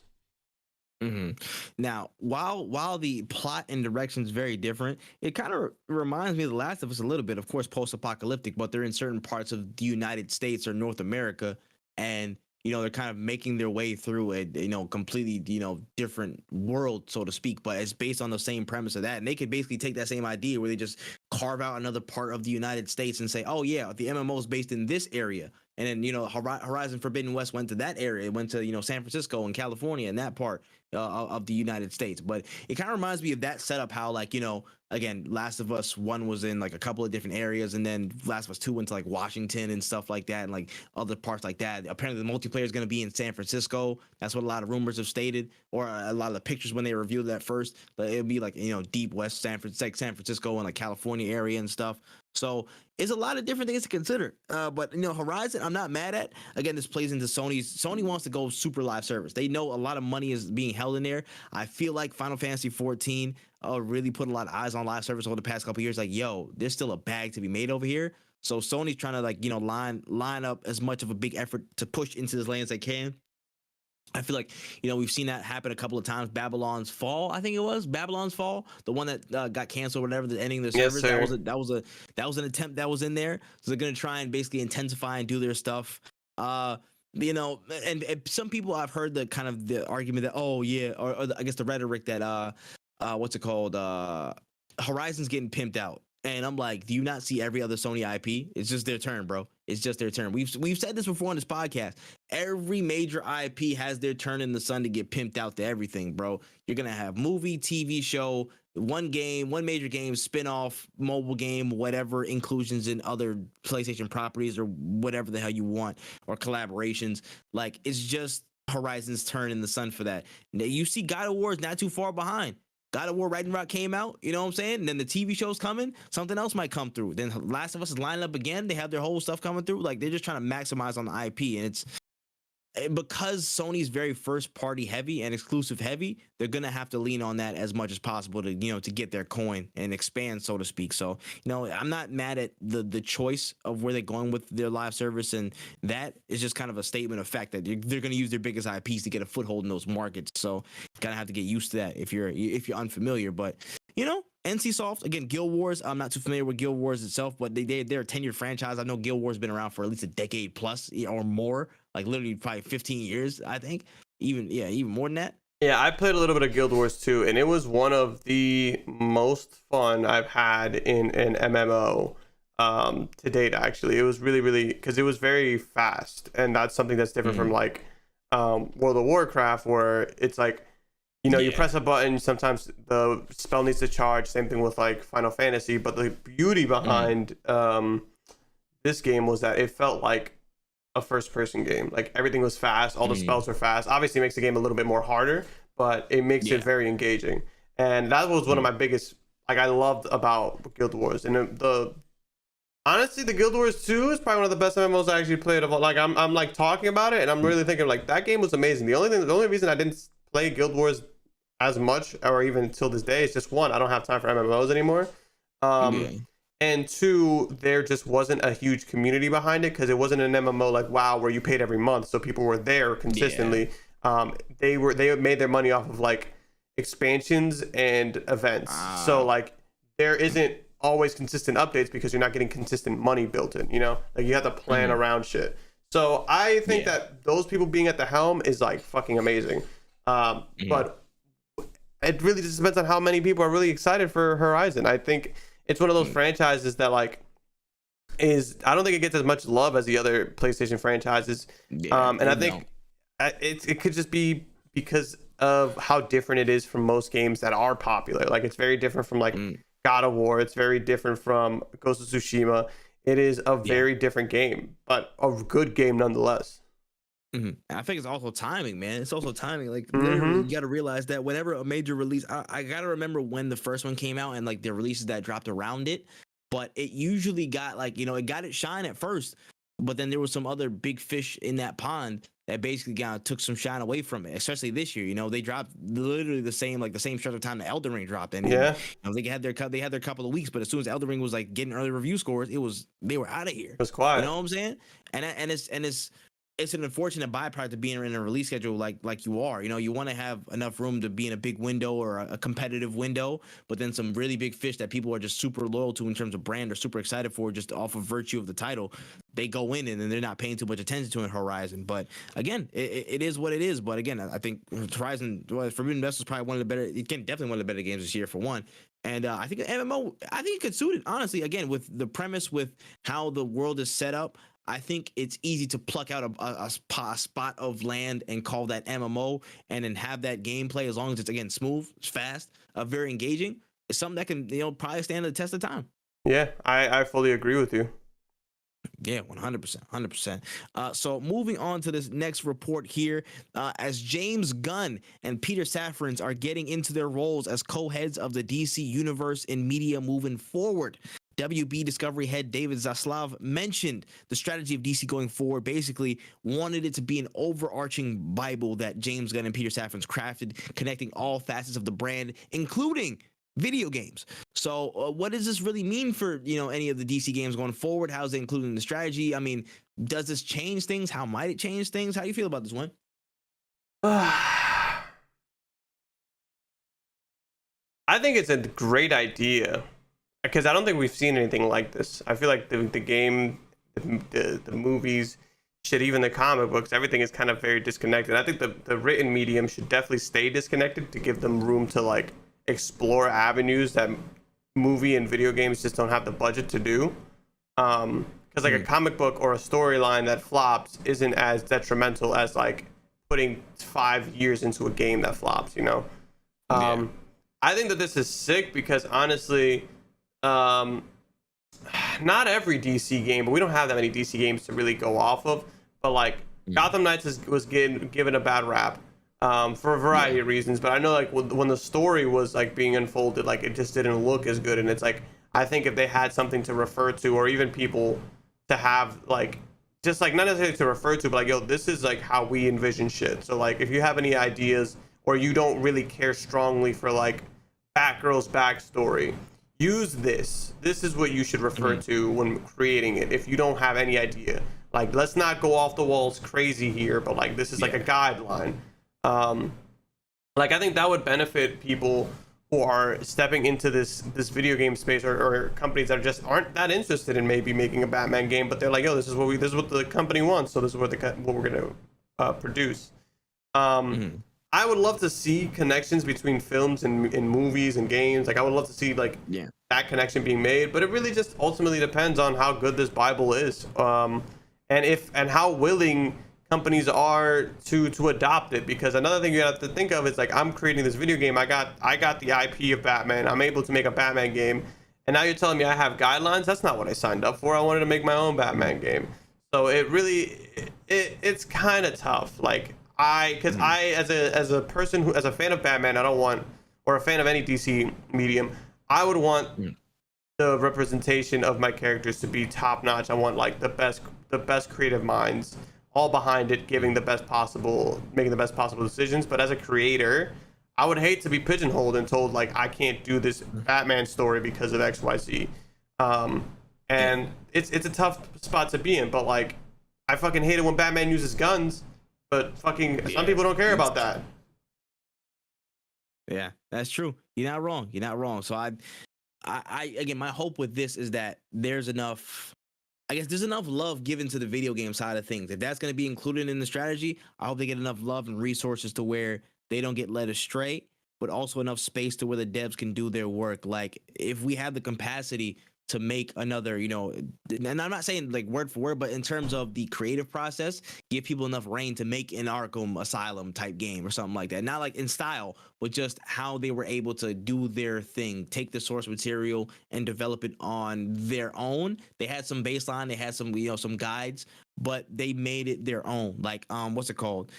Suicide Squad, Killer Justice League when it comes out next year. Hopefully that's a good indicator, and hopefully it leaves a positive impression on the new team, the new studio heads, just to see, hey, listen, this is what it can be. This is what we can make it consistently if we have enough time, dedication, and enough breathing room on the dev side, but enough attention and resources on the studio side to give us what we need to make stuff happen. And then think about the games that could be made from it. Like there's a lot of games in the DC universe that could be made, but we just haven't had the developers to really do it, honestly.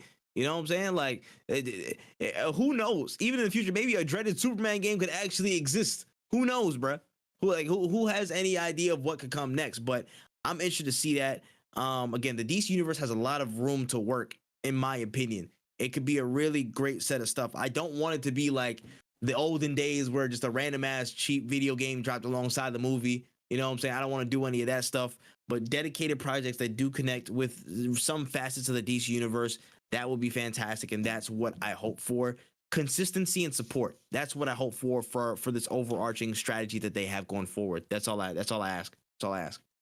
Yeah, I fully agree. I don't want people's creative vision to be stifled, but I also don't want bad games and bad choices, because I think it's more important for the movies than the video games itself.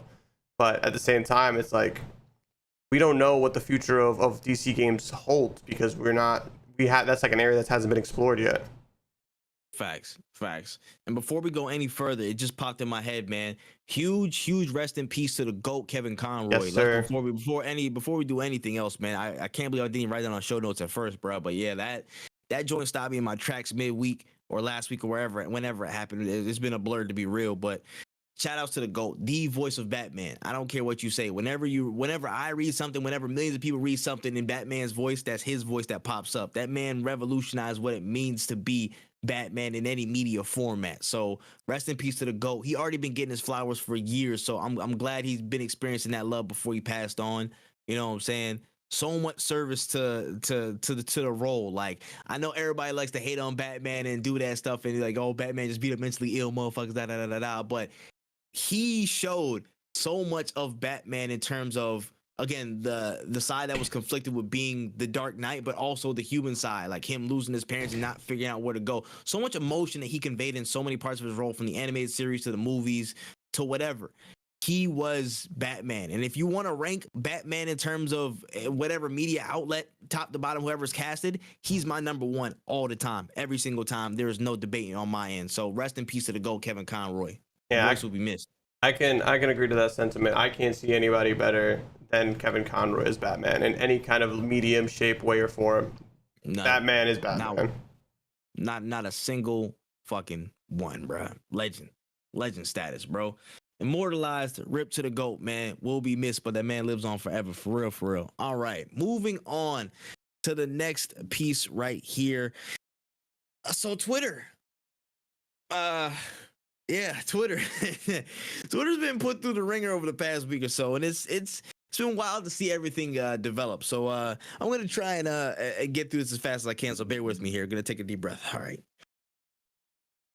So Elon Musk walks in with a sink. He then starts changing a bunch of internal programs and processes at the company. He launches Twitter Blues. People can buy verified badges at $8 a month. Hella people impersonate and troll. Then it's removed. Then it's brought back with 2 different badge marks. See who's official and who's paying for their check mark, with a note from Elon that without those check marks should expect the algorithm to not pick up their tweets as much as those with a check. So unverified people have basically asked out in terms of the algorithm, I guess. Then gets rid of the majority of 2-factor authentication teams, and people can't log back in. Elon then bans and fires those who question him both internally on Slack and on the app itself. He cuts more internal processes and fires people, realize he needs people to work, and so he rehires some of the people, including some of the people who memed it as well. He dissolves senior leadership into the board, so all the decisions run through him. He plans Twitter 2.0 and set a foreboding warning to all the employees, saying hours will be longer and more intense just to get the job done. If they don't agree, they'll get their fire and severance pay. But now it's backtracking shocking because hella people are resigning in mass because they do not want to commit to that crazy ass plan. Twitter is now subject to mass exodus from a lot of staff. It's now being reported that the app might get hit with breaks in the user experience as soon as today, and there isn't even enough people to cover those services and core breakages around the app's internal interface, user experience, whatever you want to call it. And on top of that, Elon Musk said that finding a CEO to help him reduce his time at the company is on the cards. What the hell? Go ahead, Win. How do I say this? It's weird, man. It's like I'm watching one of my Twitter is hands down my favorite social media platform. Absolutely. 1000% easily. Not my favorite to create on, just my favorite to enjoy as a consumer. And I'm losing that social media app because a guy, like, I saw this tweet that encapsulated it wonderfully. Elon Musk buying Twitter is like when gamers think they know how to do the jobs of a dev. Like, it's literally that. It's like, I use this shit all the time, so I know what the fuck I'm talking about. And then they get a hold of the reins and they ruin it completely. There's a perfect example of fucking around and finding out. And although I will miss Twitter for all that it's been, seeing this shit happen to Elon is probably the funniest thing I've ever been able to live through in my entire life. We have to live through like horrible, historical, terrifying moments in this past 26 years I've been alive.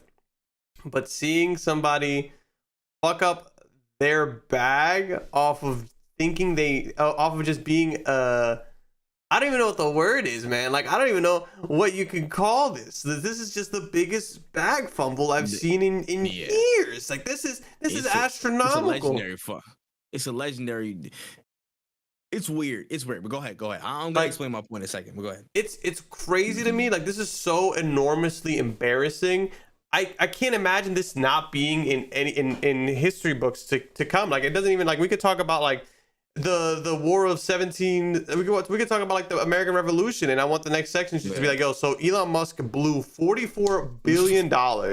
Like, I don't care where you put it in the history books, but it has to be there because you have to understand how much money this is and how this motherfucker trolled his way into fucking up the platform that he used to troll on.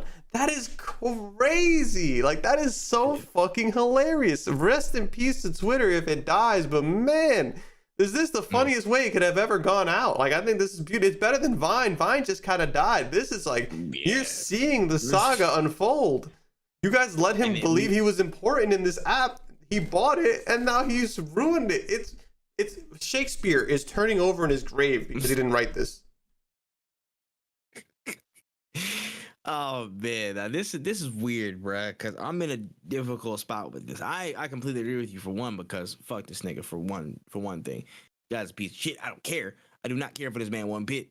But it's hilarious seeing this guy come in with a sync day one thinking everything's gonna go smooth, and then he starts implementing random ass, wild ass cuts, all this stupid shit, and then it backfires on him. Then he has to go start, calling people in to stay at the job, but they're all leaving because they don't agree with the stupid shit that he's doing.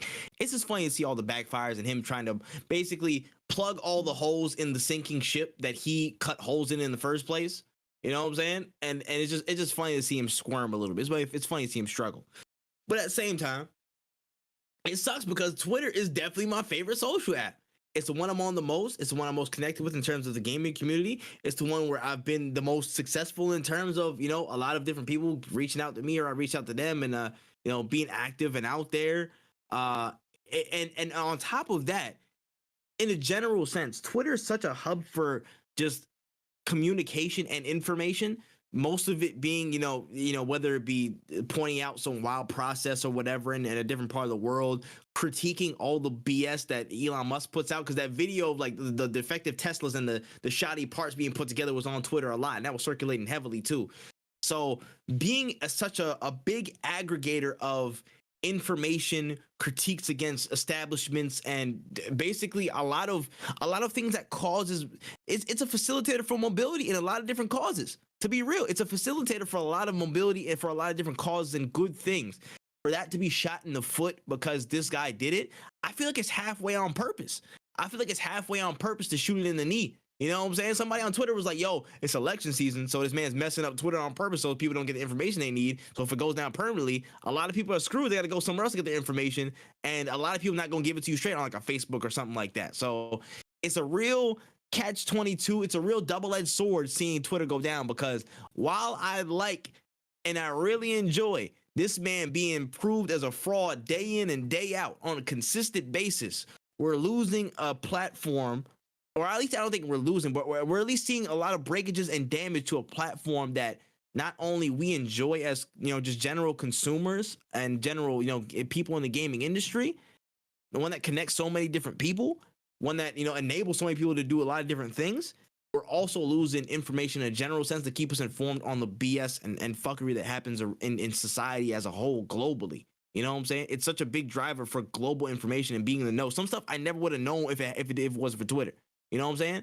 Some stuff I never even know was happening. The one dude who was making water in that one state, he had a water generator. He was purifying his own water. I wouldn't even have known. You know what I'm saying? The government would have been had him, and I would have never known that story even existed. But it's in my head now. You know what I'm saying? Because of Twitter. Yeah. So it's a real double-edged sword, man. It's just sad, bro. I don't think Twitter's necessarily gonna die, because there's always gonna be people like that he can hire to keep the app running. But damage is certainly being done. And it's just a weird place right now. But again, without fail, the memes have been hilarious. You can always bet on Twitter. Whenever there's a crisis, whenever something's happening, you can always bet that Twitter will be hilarious, bro. Especially Black Twitter, bro. Yeah, I don't know if you saw it, but there was a tweet talking about like North Korea launched another ballistic missile test, right? Mm-hmm. And then somebody quote tweeted it with a clip of Tyler Perry in a play, and he was like, "Calm down." He's like, "Calm down. You're bringing your information to a grown folk conversation. We're not trying to hear that right now." He said, "Hold that thought. Hold that." I was on the floor, son. I was like, "Bro, we can't be we so unserious, so unserious." What are you gonna do, man? It's Twitter. Twitter. It's sad, but out of my hands, I didn't pay for it. Facts. I didn't spend that $8, bro. I'm not spending that $8. I'm sorry, bro. To the LLC folks and people who spending that $8, respect to y'all, bro. You know what I'm saying? No disrespect to my homie Cray. Shout out to Cray. I know. Cray don't care though. Cray don't care though. That's whatever. I'm about to say he's got his own motivations. And that's fine. I respect that, man. But I can't give him my $8. I can't give Elon my $8, bro. I'm sorry. But yeah, Twitter will be twittering, man. Twitter will be twittering. All right. Anyways, on to our penultimate story real quick. We had a new trailer from Flying Wild Hog, of course, the people behind the Shadow Warrior series and Trek to Yomi. They dropped a new trailer for Evil West that's dropping in December, showing off gameplay, the graphics and gore, the co-op features, and more. How'd you feel about the new look at Evil West before it drops? It looks interesting. It kind of reminds me of Remnants of the Ash. I don't know if they didn't make that game, right? I don't think they did. But they could have, but it looks like I can search it up, but yeah. It looks like Remnants of the Ash, amazing game. And it looks actually really interesting. I'm very interested. I haven't beaten Remnants of the Ash because I wanted to play co-op with Panda, and we just kind of got buried in games. But honestly, a phenomenal that is a really good game. And if this plays like that, then I definitely am interested. Shout outs to Outriders, because they're taking the shit that you're trying to run with, and a lot of they're doing what you're trying to do, bro. Man, I ain't heard that game in a long time. It's been 84 years. Long ass cigarette track. Haven't heard that name in a long time. It's crazy. Shit, I went rode right out my life. That's what it did. Bro, that's another one, bro. I ain't heard not a peep of that game, bro. Oh my goodness gracious. And I won't after this episode. And I won't again. Man, bro. Evil West did look great though. Evil West does look really good. I'm very interested to play it. I really do want to play it though when it drops. Flying Wild Hog has really, they've caught my eye a lot more now over recent years, especially with Trek to Yomi earlier this year. Great developer from my ends. I really enjoyed what they've put out, and this looks no different. So again, I'm excited for Evil West. I'm gonna try and cop it if I can. Mm-hmm. Yeah, I think it looks interesting. I definitely am also interested. I want to see what it plays like, but I'm very interested. Yeah, not 100%. All right. On to the final story of this week. It's time. The Game Awards categories have released for this year's Game Awards going down December 8th. And of course, the Mountain Dew and Dorito Pope had to grace us with all these categories of different games and what's going on and what's happening with us. So we got to break it down, man. We got to talk about everything that's been going down these categories. Some we can skip through, some we can, kind of take our time on. But let's start with most anticipated game.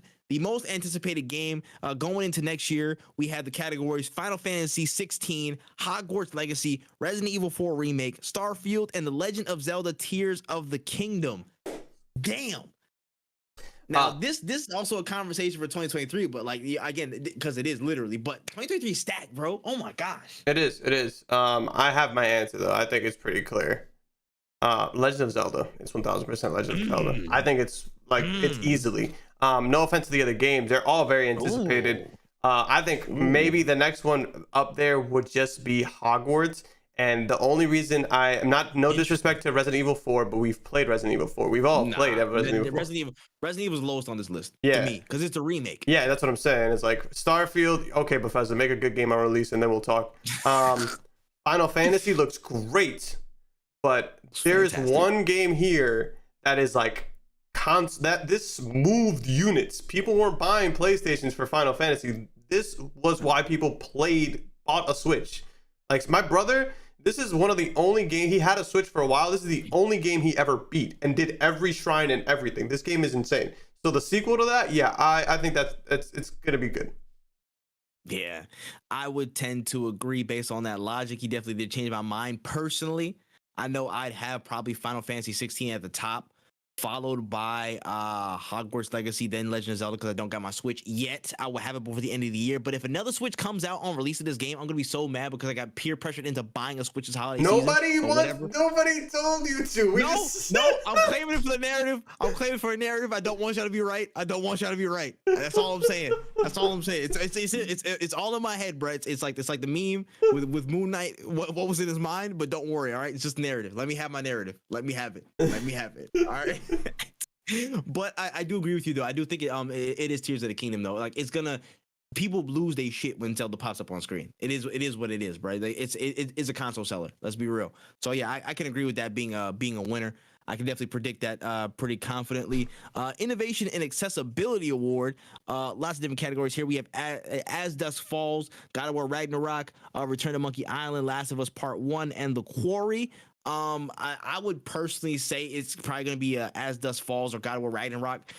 Whenever God of War releases these past two games, they've always had a big dossier of just accessibility information, and it's really good stuff. Honestly, when I started the game, like earlier this week, I was like, yo, there's a lot of options here. Like, yo, I actually use some of them just because they help me out in my focus and concentration. Like, especially the text because I'm halfway blind and shit. But I think it's one of those two, honestly. My money's gonna be, so I would say God of War or Last of Us Part 1, just because of like a lot of the research that I did for certain videos that I made. A lot of like the accessibility examples came out of the Last of Us franchise, and if Last of Us Part 1 has the same accessibility options as Part 2, then it's like insane. Like having the crosshair, having your controller vibrate when your crosshair is on top of an enemy is really fucking like that's insane. That's crazy to me. I think it's awesome, and honestly, like I'm happy that we have this category in general. Love what these people are doing with their games. Keep going.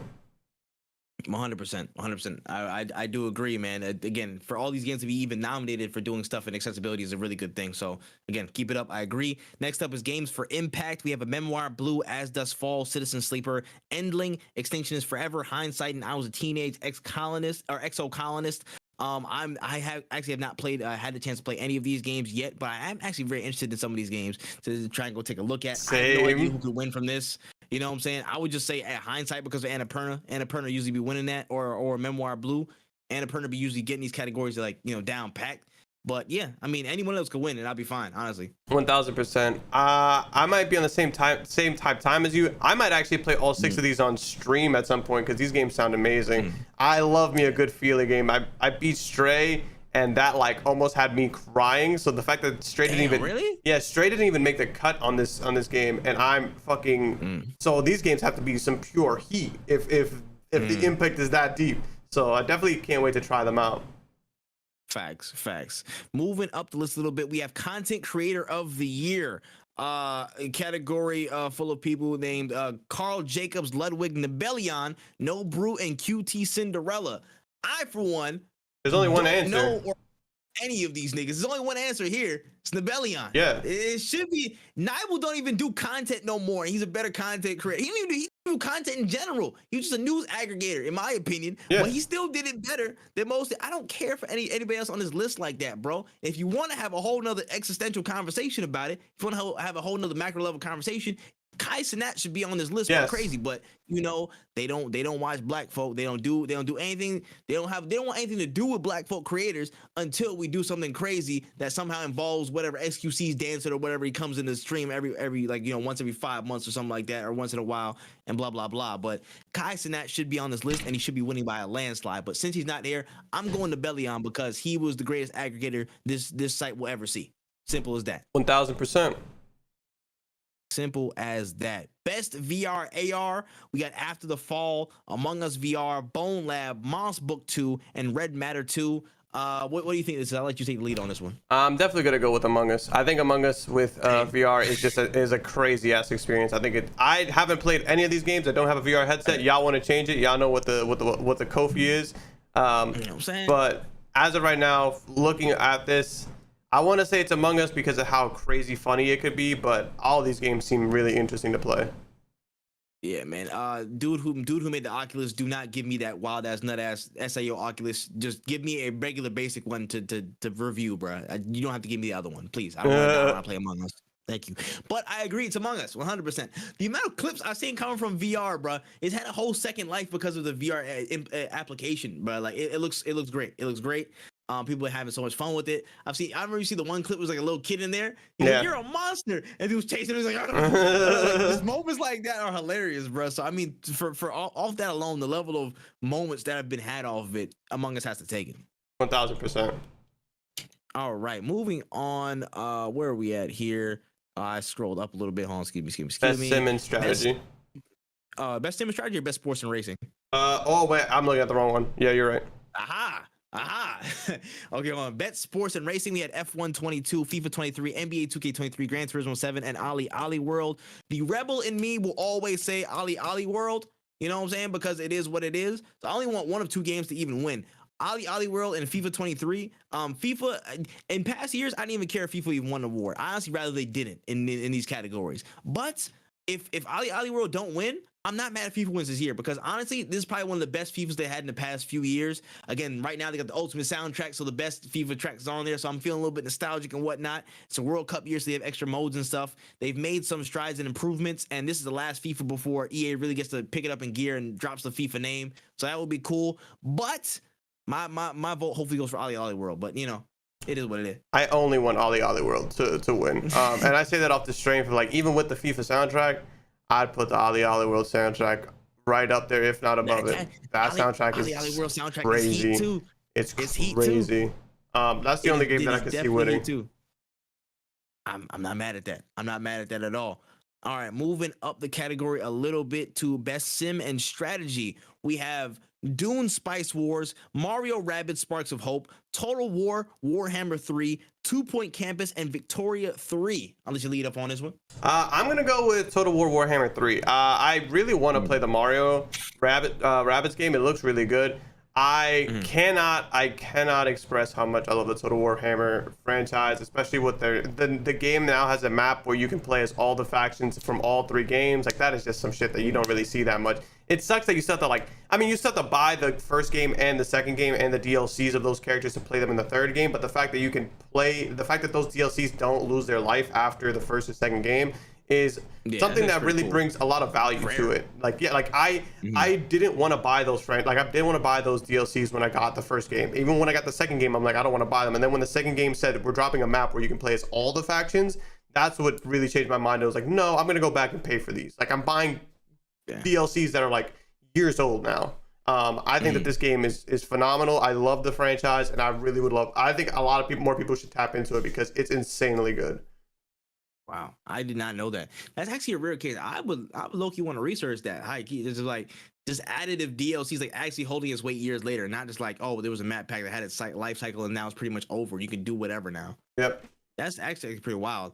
Off the strength of just like how people received it, I'll probably edge it to Mario Rabbit Sparks of Hope because people just know it more. Yeah. But given that information, honestly, Warhammer could be an interesting pick. I wouldn't be mad if that one won either. I saw some buzz about Spice Wars as well, but I think Mario Rabbit's probably going to take the category.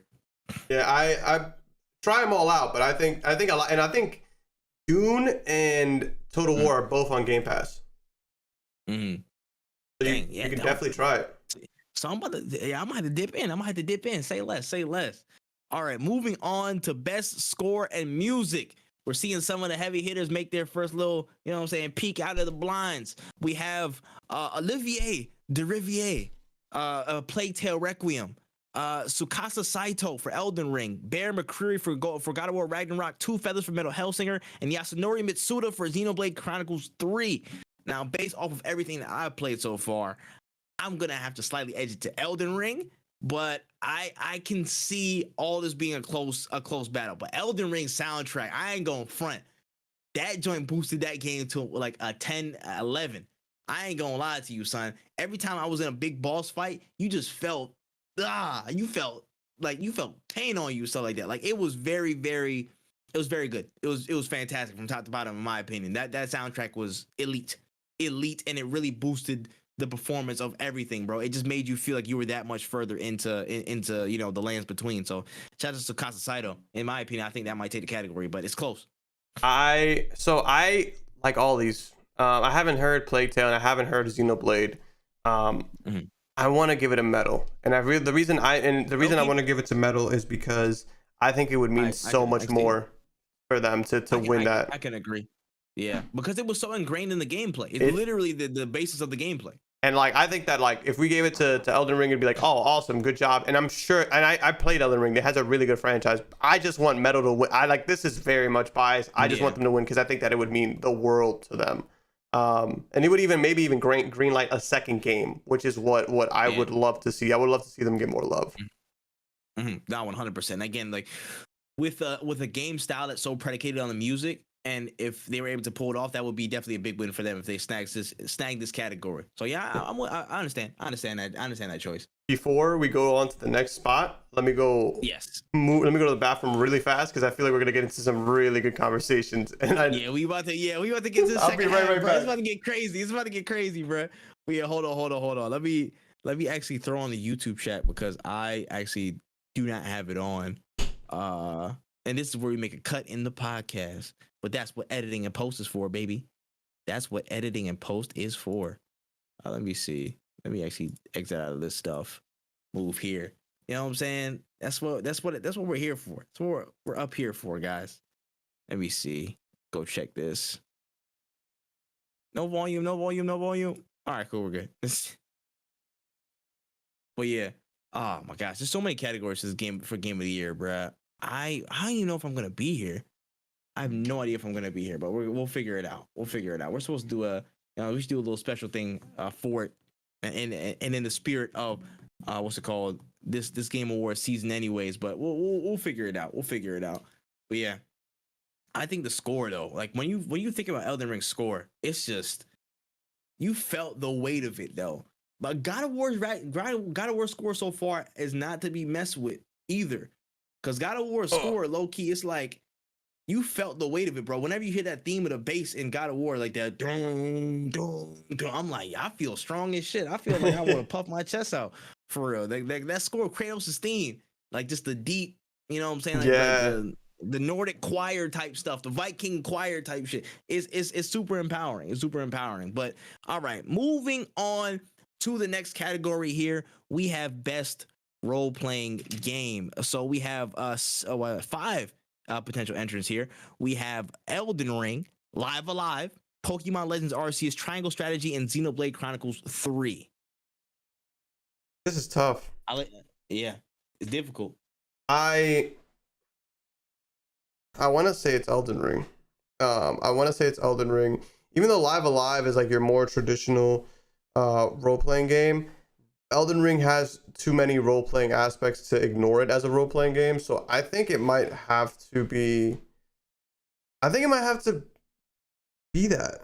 I think it might have to be that. Like I'm gonna stick with Elden Ring. It's a tough decision, but I think it's gonna be Elden Ring. I haven't played Xenoblade or the other games yet, but just off of just seeing from what I've seen, I'm gonna give it to Elden Ring. Yeah, I'm not gonna lie. It might be that or Xenoblade Chronicles 3. Honestly, I've heard a lot of good things about Xenoblade Chronicles 3. Again, I'm not the biggest fan of that franchise, but people have been like raving about it who have been fans, and like some of my friends that I talked to that are like big, Xenoblade heads. So I think it's between them two, but I think I'm gonna have to edge Elden Ring because of my experiences with it for one, and what I think some of the voters would go with too. I feel like there was just so much aspects to how you could immerse yourself into the world of Elden Ring. There was literally so much you could get involved with. Like, just to put it into context a little bit, I didn't know there was another underground area. Like there's like 4 or 5 underground areas, like a whole underground section to the map, son. And before I finished the game, somebody's like, "Oh yeah, go in that thing over there behind the waterfall." I'm like, "What thing behind the waterfall?" And it was a whole nother area. I'm like, "What is this?" It's a whole nother thing you gotta explore, son. I'm like, I gotta go back and do it. Yeah, it's ridiculous. It's ridiculous. The amount of stuff you can get into is wild. I kind of agree with Elden Ring as well.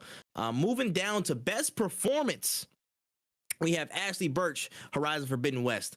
Charlotte McBurney, A Plague Tale Requiem. Christopher Judge, God of War Ragnarok. Man Engaged for Immortality, and Sonny Soljic for God of War Ragnarok as well. So some tough options, some stiff competition. I'm not mad.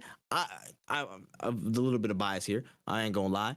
I think Charlotte McBurney, Christopher Judge, and Sonny Soljic are probably one of my top 3 get picked.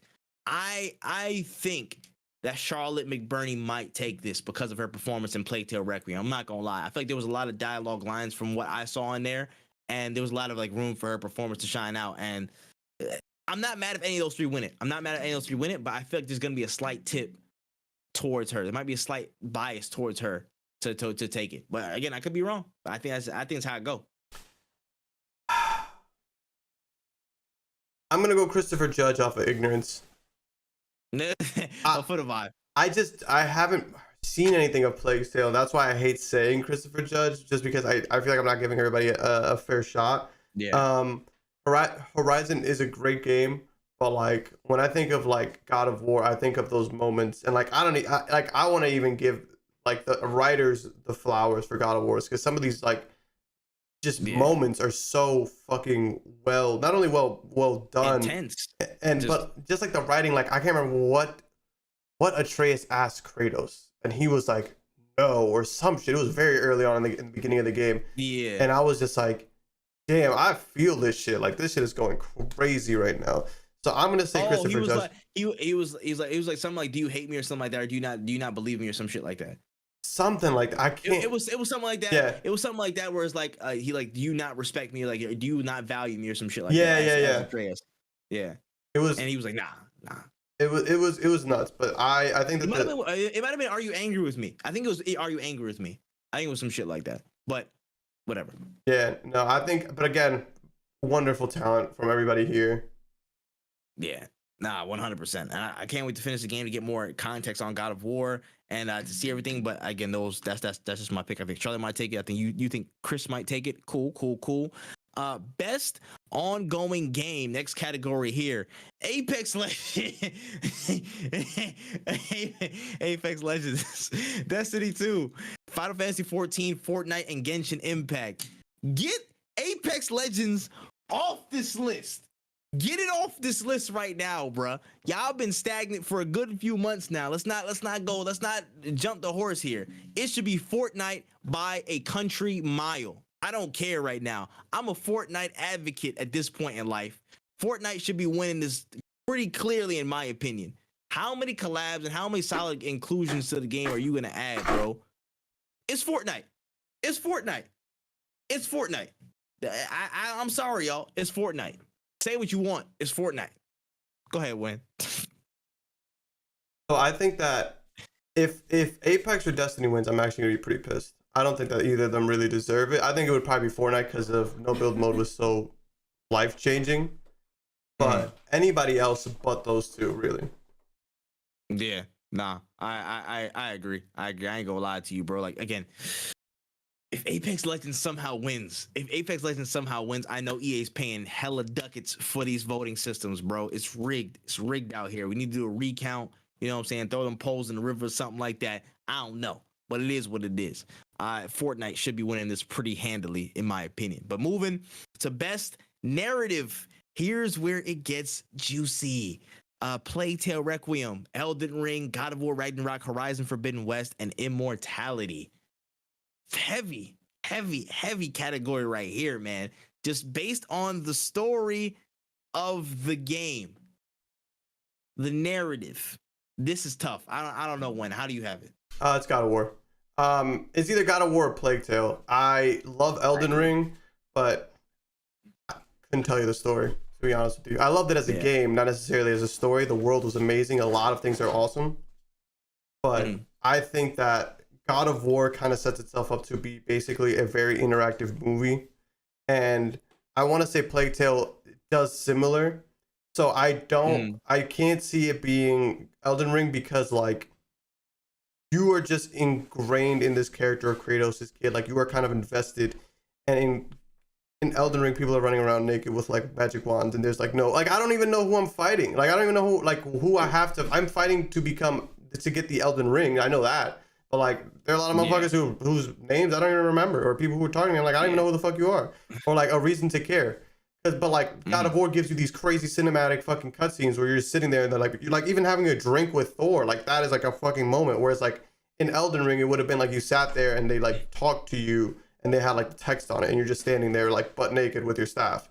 Like that's like the moment in Elden Ring. I don't think that it has a bad story or a bad environment. I love the environment and the lore behind it, but the storytelling is done in a way that I feel like would resonate. Yeah, it resonates with less people than the way God of War does it, where it's like we're gonna make you watch a half-hour cutscene.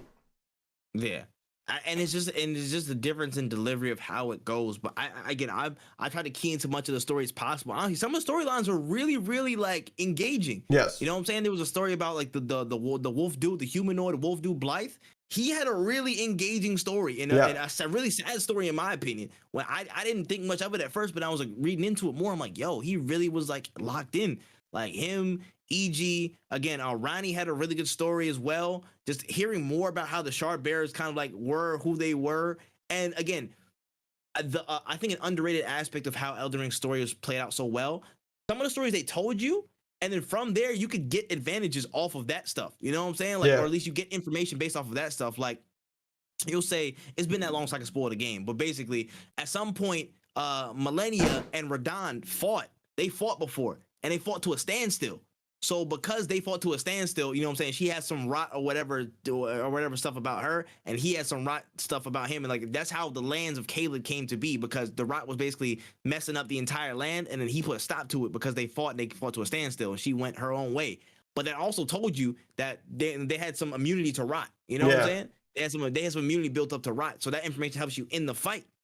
Like this stuff that helps you in the fight with those types of things. Like it was dope to see, like, and just like how everybody related in terms of family, because some people were like, you know, offshoot. Some people were either direct bloodline descendants or, you know, step brothers or step whatever. And it kind of showed you the closer you got to the ring or the closer you got to the tree, that's how stronger the bloodline got, and that's how tough the competition was. I like some of the lore you had to read, but it was just a different delivery. You had to go find the story, and that informed you as you went along. It's like more layers are there, but they're not going to give you those layers. You got to go find those layers, and that's going to enrich what you play through. Because I know there's stuff that I definitely missed. Like I missed half of the big ass jar. That guy, I missed half of his story. Yeah. But I still think he was pretty impactful, but I missed half of his story because I didn't know where to find it at first. But it's a difference in delivery. But with that being said, still give it to Ragnarok, bro. I'm still giving it to Ragnarok, bro. I'm sorry. They have too much. They have too much to build on, and that's a challenge. The challenge is to build on that and make it as much of an impact. And they started out wonderfully well so far, but I think by the end of the story and by the end of what I play in Ragnarok, it's gonna be a much more impactful narrative than what Elden Ring provided. So I'm gonna have to go with that as well. Yeah. It's tough because I don't think that, like, I really don't want people to think that I walked away from Elden Ring thinking there's no story to it. But there's just the delivery just also plays a huge part into this, because when we did a little bit more research into the Game Awards, we realized how many people are voting and how, like, the sheer volume of people from different countries and all these things. I'm pretty confident in saying that a majority of these people resonated with the God of War story being told the way of a normal, regular video game is, than like Elden Ring's method of like, we want you to find the story. And I'm sure that if you blind everything up the way like you could learn the Elden Ring story along with the God of War, you'd be like, whoa, this is insane. But it's not that way. And like that's where it comes into it. Like, how in the game of God of War, you wouldn't have God of War without the story. If there was no story in Elden Ring, you'd still have a fun ass time. Because there's a lot of people who are playing right now who don't know what the fuck they're doing. They're just vibing. That's how I did shit. That's how I started. Until people pointed me into the way of, hey, listen, this might be important. Go check out this story. Go check out this person. Like, you don't know until you have to discover it. I feel like that can change the perception of how good a game is in other people's eyes, because they don't give them that benefit of the doubt that, okay, let me go find the story and then judge you on that, rather than I'm gonna play through how I played through and whatever it is, how it was. So okay, I get you.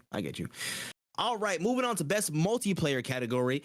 We have a few games here. We have Call of Duty Modern Warfare 2, Multiverses, Overwatch 2, Splatoon 3, and Teenage Mutant Ninja Turtles Shredder's Revenge. I'll let you take the lead on this one. I think in order of people who I believe should win it, I believe it should be Multiverses as number 1, Splatoon as number 2. I'm gonna put my personal bias aside and say Overwatch at number 3.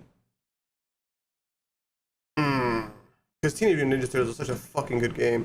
But it's like, when you think of multiplayer, I don't think of that. Like, it's a multiplayer game. It's a great co-op game. If you put a co-op, I would be like, this is the best game here. Easily. But when I think of multiplayer, it's probably going to be fucking Call of Duty after, and then Teenage Mutant Ninja Turtles. I can't express how good this fucking game is. Underrated, one of the most underrated games of the year. There should be a category named underrated game of the year, but that's another conversation for another day. We'll get on that. But I think it's Multiverses because of the way that it's impacted the space. Like, people are fucking, like, this game had people in shambles. Not only was it the biggest fighting game on release period ever, like, combined with all the other games put together, this will have the most players playing it.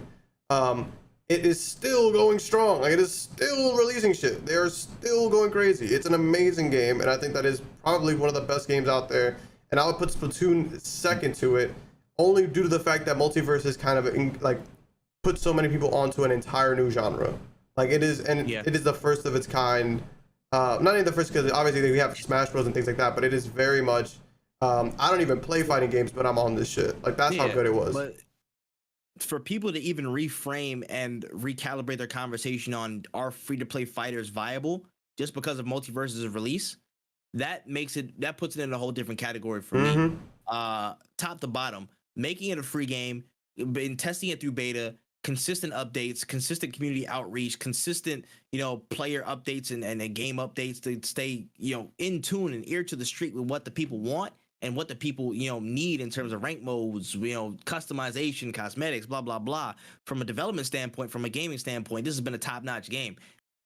This definitely had a shout for game of the year, in my opinion. You know what I'm saying? In terms of overall impact of it, not just the game experience itself, this could have been a game experience of the year. Yeah. I think it was definitely in that shout for me. So yeah, I think it definitely takes this category, in my opinion. So the shout out to Multiverses. Smash up job from player first. Yeah, amazing. All right, speed through real quick. Best mobile game, we had Apex Mobile, Diablo Immortal, Genshin Impact, Marvel Snap, and Tower of Fantasy. I give it to Marvel Snap. I've seen hella people playing Marvel Snap. It made me want to play this game. I gotta clear some space and download it, but I think either that or Apex Mobile. I played Marvel Snap. It's actually pretty solid. I think if it's not Marvel Snap, I'm gonna give it to Genshin, because I always think Genshin just deserves it because it's such a good game. Yeah. If Apex wins anything, I wouldn't be super upset if it was a mobile category, because I heard really good things about that game. But I don't want to give it to it because I'm not a fan of mobile shooters. You know what I'm saying? And Diablo literally is a cash grab. So fuck that game. It shouldn't even be mentioned. That was a shit show. Yeah, I heard that joint was a shit show over there. I ain't gonna lie. Paying $100,000 to get your stuff going. That's crazy. Heavy hitting category right here, man. Best indie game. Wowzers. Hold on. We have Cult of the Lamb, Neon White, Sifu, Stray, and Tunic. That's ridiculous. That's a ridiculous lineup. That's a hard line. You take it first. You go first. You go first. I hate that you did I'm out of that. this. I'm out of this. I'm out of here. I really can't choose. Like, I want all of them to win. Except I haven't played Neon White, but now I'm gonna buy it because it's a Neon White cold. Yeah. It was a fast-paced joint. It was a fast-paced joint, bruh. Oh yeah, nah. People said that joint was crazy too. People said it was super fire. I don't even know. I genuinely don't even know. Fuck it. I'm gonna say. No. I hate this. I'm gonna go with Cult of the Land.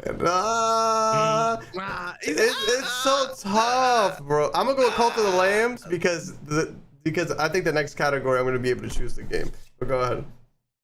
Okay. This is again a very, very difficult choice for me. It's hard. It's hard. It's impossible. Bro. I can't even lie. It's damn near impossible, bro. Oh my gosh, I am actually at a loss because again, all these games had such really good, I guess, reception this year. Stray came out of the blue. People were kind of joking at first, but then people really revered it and rated it as a solid game of the year contender. Sifu, one of my personal favorite games for this year. Again, like the bias, no bias, whatever you want to call it, it's one of my favorite games of this year. It was such a great, refreshing take on, you know, that kind of fighting genre. You know what I'm saying? Like that type of old boy type shit. You just one versus all. Fantastic, you know what I'm saying? Hit me right in my bias parts, in my arteries and stuff. Tunic, I heard, was a fantastic game as well. I've seen hella people play it. I still need to play it before the end of this year. Once I get through Ragnarok, I'm gonna go spin back and get all these games as much as possible. Neon White, I heard some. Cult of the Lamb, I heard some. But I think by the hairiest chin on their chinny chin, I agree with you. I think it's gonna be Cult of the Lamb. I think it's from the moments that it provided, from the hype that it had, I think it delivered well to be a balanced game that people are still getting into to this day. Like their push, you think how good, like they got really big praise online, and they got stuck in, and their experience was there to match. And I feel like, I think it was definitely a gem. All these are definite gems, but I think it had enough to just inch itself a little bit forward as the best indie this year. I wouldn't be mad at Sifu. I would not be mad at Stray. I would not be mad at Tunic. I would not be mad at Neon White. If any of these won, I'm like, fair play. Yeah. I'll clap it up and say fair play. But my guess is on Cult of the Lamb this year. Yeah, I think it's a pretty safe bet. Yeah. Moving a bit forward, where do we go? Best game direction: Elden Ring, God of War Ragnarok, Horizon Forbidden West, Immortality, Stray. Best game direction. So I guess you can go. Yeah, you can go. I'll get the next two. This is a very hot take. Ooh, I know what you're gonna say too. I think I might give it to Stray. Like, yeah. I love God of War, but when I tell you that Stray had you, like, this game, the way the game plays is fucking insane. It's the most minimalist. It really makes you enjoy being a cat because it's all about exploration and interacting and like just shit that you remember. It's an amazing game. I think I have to give it to Stray. I can't not. I think it would be Stray, God of War, then Elden Ring. And that's just because I just can't not love this fucking game. It's so good. Yeah, that's fair. That's fair, man. Me personally, I think if if God of War has more moments like the middle of Thor fight #1, holy hell, I think they might have something insane going down. I feel like some of the set pieces, some of their sequences in terms of action, God of War, like, damn, it's something to marvel at, in my opinion. I need to see more of Stray. I think I'm definitely gonna play through Stray at some point before the year is over, so I can get my full conclusive opinion if I need to double back on some of my opinions. But for right now, from what I've seen, God of War Ragnarok, I think the direction of the game has been utterly fantastic. I think it might have enough. Elden Ring, I think, is definitely close in there, but I don't think it's as close as how the set pieces were actually made to be in Ragnarok. And Stray is kind of like my question mark inconclusive when I had to check out for myself. So I'll say God of War Ragnarok.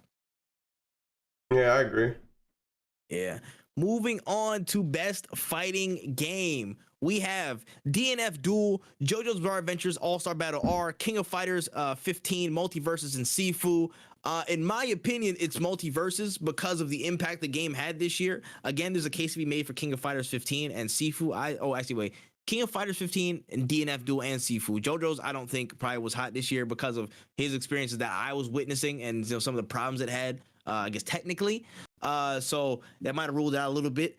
But I think it's Multiverses, man. I think what game got how many, like so many people involved in the fighting genre, literally challenged what the viability of a free to play fighting game could be, and really push the envelope on how general casuals can get involved in fighting games.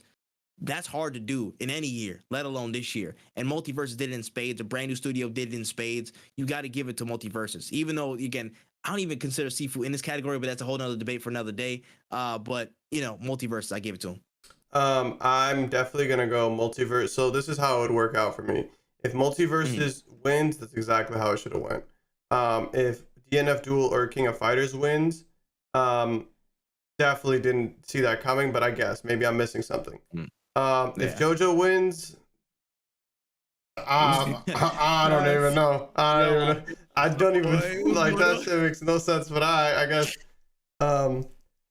if fucking Sifu wins, this shit is rigged and I'm not watching this. Like I understand. I love Sifu, but how is it a fighting game exactly? I love Sifu, but if that were the case, then Batman Arkham Asylum should have won every fucking fighting game category when it came out, because it's True. Sifu's an action game. You're not fighting anybody. You're fighting the computer, and that's cool. But if you're gonna sit here and say that Sifu has the better fighting experience than fucking tournament level at Evo fucking competition, then you guys know what the fuck you guys are doing at the Game Awards. Man, go tell that to Negus real quick. Go save the explanation. I'm gonna save this clip and I'm gonna send it right to Negus because he thinks that Sifu's supposed to be in this category. In my opinion, I don't think he doesn't play fighting games. What is it? What is? Why are you asking him that? No, I'm not asking him. No. I'm not asking him, but you were saying the category the other day, and then he said that, and I was like, but it's not. But it's not, though. I understand there's a case to be made for it because it's like combos and stuff, but there's not enough to be predicated that because there's no other person. There's not really another person. It's just you fighting against the world. It's just you in a story. Yeah, that's just wrong. I digress. Negus, you're wrong. I'm gonna say, anyways, best family game. We have Kirby and the Forgotten Land, Lego Star Wars: The Skywalker Saga, Mario Rabbids Sparks of Hope, Nintendo Switch Sports, and Splatoon 3. Off the vibes, I'm going Kirby. I don't care what nobody says, bro. I'm repping Kirby. I'm repping Kirby this time around. It's probably gonna be Splatoon 3, but I'm repping Kirby, bro. This is not a Splatoon 3. I heard it from the source of Splatoon. It's not a family game, bro. It's a game for tryhards and actual like sweat, bro. It's actual real life stuff going on. Tournament level. Kirby and the Forgotten Land is a fantastic family game, and it was co-op, wasn't it? It was. Yes, there is co-op to it. Boom. I vote that. So it probably won't win, but I vote that. I'm gonna go with. Oh, hold on 1 second, y'all. I'm trying to include everybody in the thing, so I'm trying to put this web browser in the little box that we have. Oh, bless you. Specifically designed for this. Perfect. Yeah, there we go. I did it on the. Yeah, for the audio people who are listening just audio right now, this is the best I can give you. I just give you the names. Yeah, for the audio people that are listening, I'm sorry that we can't beam the images directly to your head. Just watch the video. You just gotta believe my words, man. Just trust my words. I promise you these are the categories. I'm listing them off word for word. Yeah. I promise. But so what we have for best family, I'm gonna give it a Switch Sports. So I was playing Switch Sports not too long ago. I'm not mad at that. That shit is crazy guess. That shit is really good. I completely forgot that came out, bro. I heard people have problems with the online though. That's why online is not the best. Online is not the best, but I will also say I never played Kirby online either. So like I can't argue with that online experience. I want to say it's Switch Sports. I don't want to say Lego Star Wars because that is an amazing game, but I don't know if it's necessarily like a family. Like you can add more of the same stuff. Yeah, you can play with one other person. That's like it's not really the craziest. It's not a big family thing, you know. But yeah, I'm gonna definitely give it to. If it's not Wii Sports, it's Kirby. Word. All right. Cool. I can agree with that. I can agree with that. Moving on real quick. Best esports team. I have no clue. Dark Zero Sports, FaZe Clan, Gen G, LA Thieves, and Loud. I'm gonna give it to Gen G because they're probably gonna win it like they do every year. League of Legends categories pretty much always sweep in these types of things. I'm pretty sure off the top of my head. Gen G. Why does Gen G sound familiar? League of Legends. I know. Why are they? But I don't even think they made it that far. I don't think Gen G. I mean, it'll probably be Gen G, but I don't really care. Whatever's not FaZe Clan is my pick. Yeah, I agree with that. That's fair. That is very fair. Moving on to the best esports game. CSGO, Dota 2, League of Legends, Rocket League, and Valorant. I got League of Legends probably because League of Legends wins damn near every year. That's just how it is. That shit is gas. I'm putting League down too. Next question. This guy, bro, get out of here, man. Anyways, Evo 2022, best esports event, my fault. Best esports event, Evo 2022, 2022 League of Legends World Championship, PGL Major Antwerp 2022, 2022 Midseason Invitational, and Valorant Champions 2022. It's probably going to be League of Legends World Championship again, but I won't mind Evo, but this... That shit was crazy. I cannot lie to you. Like, when I tell you, me and my friends, we were like having a Friendsgiving on the day of the game. Well, the one thing I will say, they said that the shit started at 8. The first game wasn't until like 9:30. They are some fucking liars. Damn. But that shit went to a best of 5, like 2 games, like last game win it all. Amazing fucking Worlds thing. Next, if I'm not watching it anywhere, I'm streaming that shit. It is so fucking hype. But yeah, great showing, great event. Fairs, man. All right, next category, best esports coach. We have Blade from CS:GO, BSKA from Team Loud Valorant. Do you have Doom Bros from Valorant as well? Robin from FaZe Clan CS:GO, and Score from Gen G's team on League of Legends. So I'm probably gonna go Score from League of Legends because that's what it is. They probably gonna go one of these random dudes from Valorant. I don't think CS:GO is really gonna win anything, but yeah. Sure. That's my answer to that. Yeah. Sure, whatever. Absolutely. Yeah. Best esports athlete, Chovy from Team Gen G on League of Legends, Faker from T1 League of Legends, Kerrigan from FaZe Clan CS:GO, Simple from Natus Vincier CS:GO, and Ye from Cloud9 on Valorant. I'm gonna go Chovy. I think that's a solid pick. The only reason I would say Faker, but Faker actually lost. They were in the finals. Their team was in the finals, but they lost. So I can't. So was it Gen G and T1, or Gen G didn't make it? Gen G didn't even make it. DRX made it, which is why I'm surprised. Gen G, they must have had a run in Worlds that I missed, because I missed like a majority of it, but I watched the finals. I watched Invitationals, missed every important thing, and then watched the finals. I'm a great big fan of League of Legends esports. Yeah, that's crazy. All right. Best debut indie. We have Neon White, Norco, Stray, Tunic, and Vampire Survivors. I can take the lead on this one because I didn't do the last indie category. I think it's Stray. I think people didn't expect it to have this level of praise. I feel like it's the obvious choice in this category. Tunic would definitely be up there. Neon White would definitely be up there, but I feel like Stray just became a juggernaut. Basically, it was a meme. But then it was like, yo, this got serious. It's not funny anymore. Like, we're a serious contender out here this year. So I think I'd have to give it to Stray, man. Annapurna's cooking with crack every time out. Yeah, I'm also going to have to agree with you. It's Stray followed by Tunic, just because. And I think the only reason Stray was even this big is because it was pushed by Sony. But I think Stray was an amazing game. Yeah. The marketing behind it is really what pushed it to be the level that it is. Tunic is an amazing, beautiful, stunning game. And I think that it deserves its flowers. But if if I had to go off of like general perception, I would have to say Stray. But Tunic, phenomenal. If either of those two games win, I'm happy. Yeah, 100%. I agree. Moving on to best community support, we have Apex Legends, Destiny 2, Final Fantasy 14, Fortnite, and No Man's Sky. Interesting. Kind of the usual suspects in some of these categories. Honestly, it's a toss-up between No Man's Sky, because I think No Man's Sky won last year, and Fortnite. Honestly, Final Fantasy 14 always has a shout. Honestly, it does. I would go Fortnite this year personally, just because of how much groundbreaking stuff that they had, and they've been boosting it to the moon. Like, again, the Dragon Ball collab, how wild Fortnite went, and the Naruto collab, how crazy and batshit insane the timeline went when those things went up.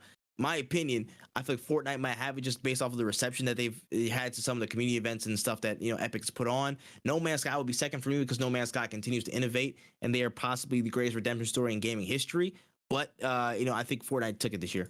I would have to agree with you. I think Fortnite 1000% is in the lead here. Maybe Final Fantasy, just because I can't really remember exactly what No Man's Skies has done recently. I know they did some good work in the beginning of the year. I don't know if they added anything recently, but I feel like they are kind of slowing down in development of that game. But I mean, like, slowing down after like fucking 6-7 years, to me, is insane. Wild, like crazy game changing updates year after year after year. Yeah, you gotta put your hands up at some point.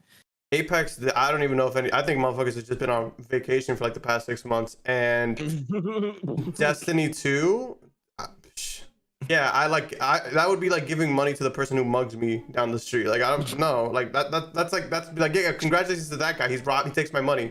No, I'm pretty solid off of those two. If either of those two win, crazy. Cool. Yeah, no, I hear it. Moving on to the next category, we have Best Audio Design. Now, moving down to Call of Duty Modern Warfare 2, Elden Ring, God of War Ragnarok, Gran Turismo 7, and Horizon Forbidden West. Based off the audio design so far, I feel like it'll be Gran Turismo off some wild shit. I haven't never played Gran Turismo. It could be Gran Turismo off some wild stuff. I ain't gonna lie, but I think Elden Ring might have the edge in terms of audio between the rest of the games here. In my opinion. Elden Ring does have good audio. It does have good audio design. I really enjoyed that. Again, the awareness of attacks and stuff like that, and just some of the ambiance, bro. It's like, damn, this is some real, like, again, it added to the whole the ethos of the environment of the map where you were at. It definitely, and especially again within the characters and stuff that you were fighting against, like some of the antagonists, like, bro, it's crazy. Whenever lightning struck, I was shook. I ain't gonna lie to you, son. Whenever lightning struck, I was shook. It was just grass half the time. I was like, nah, bro, we out of here. We gone. But yeah, I think Elden Ring might take it, but Gran Turismo, it might be one that, like, oh shit, they won. I guess. Like, cool. if it won, I wouldn't be surprised, because I can see them putting a lot of fucking effort and detail into the sounds of the cars, but. If they didn't, I'm not gonna fucking fight for them. It's a weird space that I'm in with that game. It's like, I don't really care, but I could see them winning that, because I feel like that's their whole shit. Yeah, I hear it. All right, moving to Best Art Direction. We have Elden Ring, God of War Ragnarok, Horizon Forbidden West, Scorn, and Stray. I'll let you take the lead on this one. I'm gonna either give it to Elden Ring or Scorn. The reason I say that is because I feel like Scorn looks good, but I haven't played it. So I'm leaning more towards Elden Ring, even though Stray Head is beautiful. And I love the decisions that they made in that game.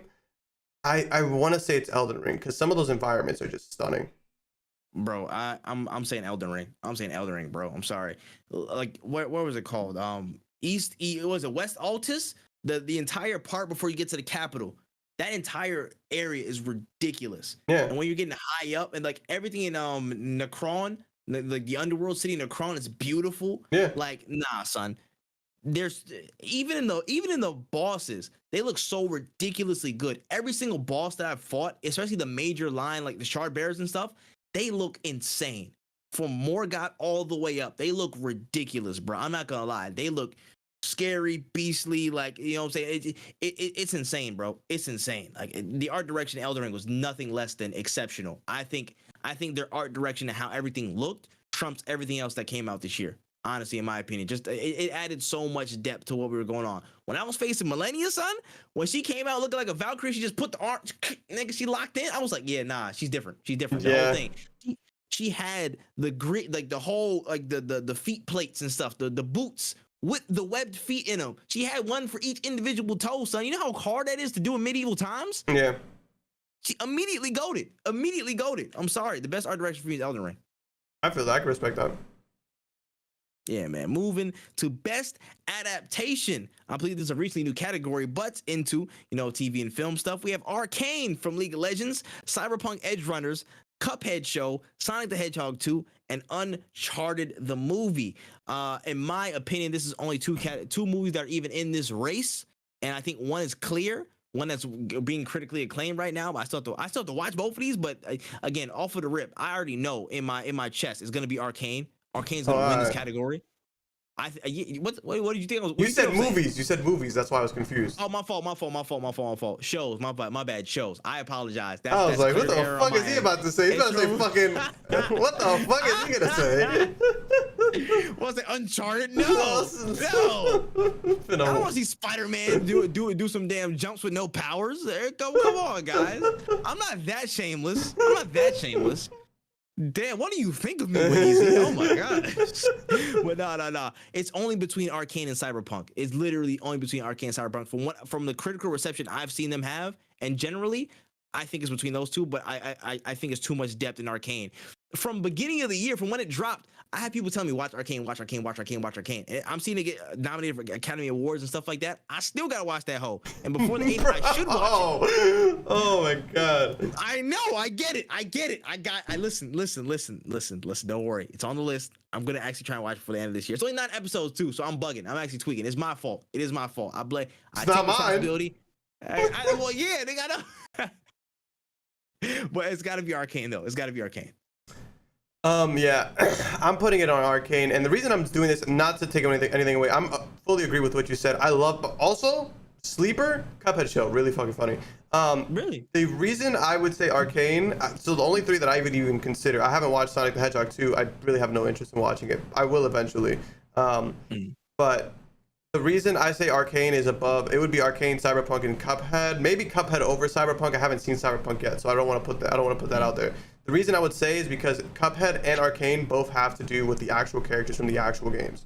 Like, these are people that are like, that is Jinx's storyline. That is her character in this franchise. Like, that is lore. Like, that is canon. That is the best way. It's like, remember how we were just talking about Elden Ring's narrative direction? It chose to do it in a very different way. Like, if you had an Elden Ring show, it would be completely like, the conversation would be completely flipped, because it's like, now I have an easy way of understanding this shit. The Arcane show takes the lore of the game and just shows it to you. Like, Edgerunners, if I'm not mistaken, is a show based on the world of Cyberpunk. And I could be wrong about that. I think it is connected to the actual game though, because there are characters that do show up, and it is like in the same congruent timeline. So I think some of it does match up. Yeah, and not everything. And I'm not, and I think that you're correct. But like, for the main character to be like, the main characters are like, I want to say in this show, so many pivotal characters are all playable, and like, there are some characters that are not playable that, like, I'm surprised aren't in the game. Like, I was looking up, oh, is this person a character? Like, no, that's just like random. Like, this was just done so well. Like, I would assume that they already had like backstories and bios and all this shit for them. This show is insanely good to the point where, like, I don't even like singing its praises like this, but I cannot, like, I can't help myself. This shit is that good. It is a really good show. Word. I'm in agreement with you there. I definitely gotta watch it though. I gotta get off my ass on that. Anyways, moving to some of the bigger fish to fry, son. Oh my gosh. Best action adventure: Plague Tale Requiem, God of War Ragnarok, Horizon Forbidden West, Stray, and Tunic. It's Ragnarok. Let's stop playing here. I'm not gonna lie to you, son. I'm not finished with you yet. That's all I gotta say. Ragnarok, and hold on, Cracknarok. Anyways, your thoughts? I would have to say it's Ragnarok for me. I have to play Horizon, man. I gotta beat that game. But I would say it's Ragnarok because it's just that fun. I love Tunic. It's an amazing, like, Tunic and Stray are so fucking good. I don't know if they necessarily, like, Stray is a great adventure game. Tunic is an amazing adventure game, but like, God of War does both, and that's the main reason why I'm like, I have to say God of War. The only thing that I could see given competition are like Plague Tale and Requiem. But I haven't played, I mean, that's literally the same game, Plague Tale and Horizon. The reason I can't give it to either is I haven't necessarily played either of them. But god damn it, I want to play God of War right now. I want to stop the podcast. After this podcast, I'm getting on Ragnarok. Yeah. I don't even think I might put it out. I don't even put the pod out tonight, bro. I'm going against my natural habit of doing it right after the pod.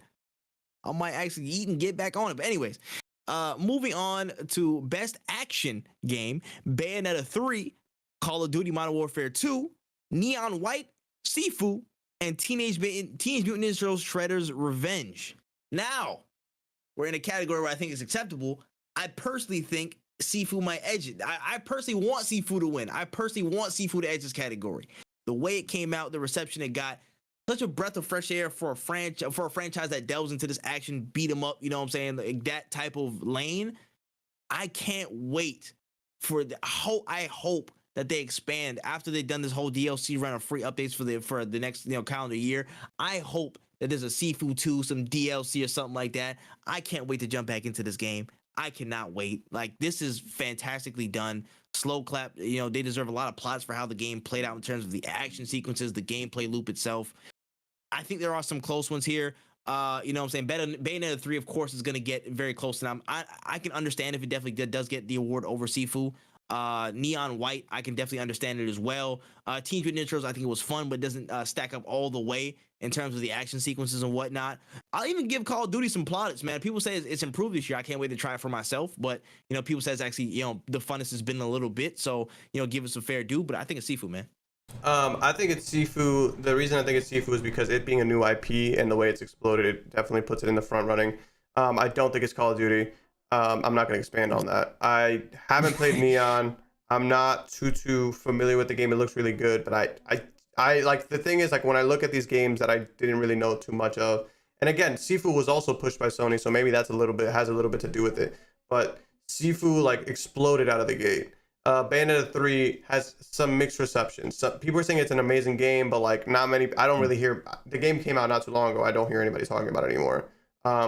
Teenage Mutant Ninja Turtles, amazing game, but I feel the same way. Where it's like it's very simple and that kind of shoots it in the foot when it comes in terms of like something like Sifu, that it feels like ever expanding. Like people were saying like their minds feel like they were opening their brains up to something they never seen before, like doing combos and shit like that. Whereas like Teenage Mutant Ninja Turtles was a great time. So I'm gonna go with Sifu as well. Yeah, I hear it. And on to the last category, baby. Game of the year, the granddaddy of them all, the biggest prize in gaming for the calendar year. We have A Plague Tale Requiem, Elden Ring, God of War Ragnarok, Horizon Forbidden West, Stray, and Xenoblade Chronicles 3. Oh my god! Now this is what the white folks call a pickle. This is what they call a pickle, huh? This joint right here is really, really difficult to me. There are some very, very consistent, heavy hitting, impactful games from this year. I think I'm definitely going to play A Plague Tale Requiem. Just again, even in post before the calendar year is up, I'm going to play A Plague Tale Requiem because I want to know where it is. I'm pretty sure it was not a long game either. It was like 17 hours. So I definitely want to get locked in and see where the narrative and the gameplay elements of it really come to life. Horizon Forbidden West, again, a solid game for this year. Kind of got overshadowed by another person in this category, but again, still a solid game that came out. Stray was something that came out all hot off the blocks. Came out with some really good reception, and I think really punched above its perceived weight for the year. Xenoblade Chronicles 3. Hella people just mad this game even got mentioned in the category, but again, I think it's a Xenoblade game, so I think the plot and again the gameplay elements are always going to garner it a seat at the top games of the year whenever it drops. So respect to them, but for me, it's only between two people. We know the obvious conversation. We don't gotta beat around the bush. It's either Elden Ring or God of War Ragnarok, bro. But let me know how you break it down generally, and we can get into the nitty gritty. Stray, I believe, earned its spot on this list. It is definitely one of those like standout contenders. And the fact that it's on this list, I feel like kind of foreshadows it might win Game of the Year for indies. I mean, not Game of the Year in general, but I think it might win Indie Game of the Year. Xenoblade Chronicles, like everybody loves to hate on this franchise. I mean, like this and Fire Emblem, they love to hate on it, but these are franchises that there's a reason there's a third Chronicles. There's a reason there's so many Fire Emblem games. It's because we fucking love them. All high scoring. They're good. They're really fucking good. It's just people don't want to branch outside of like their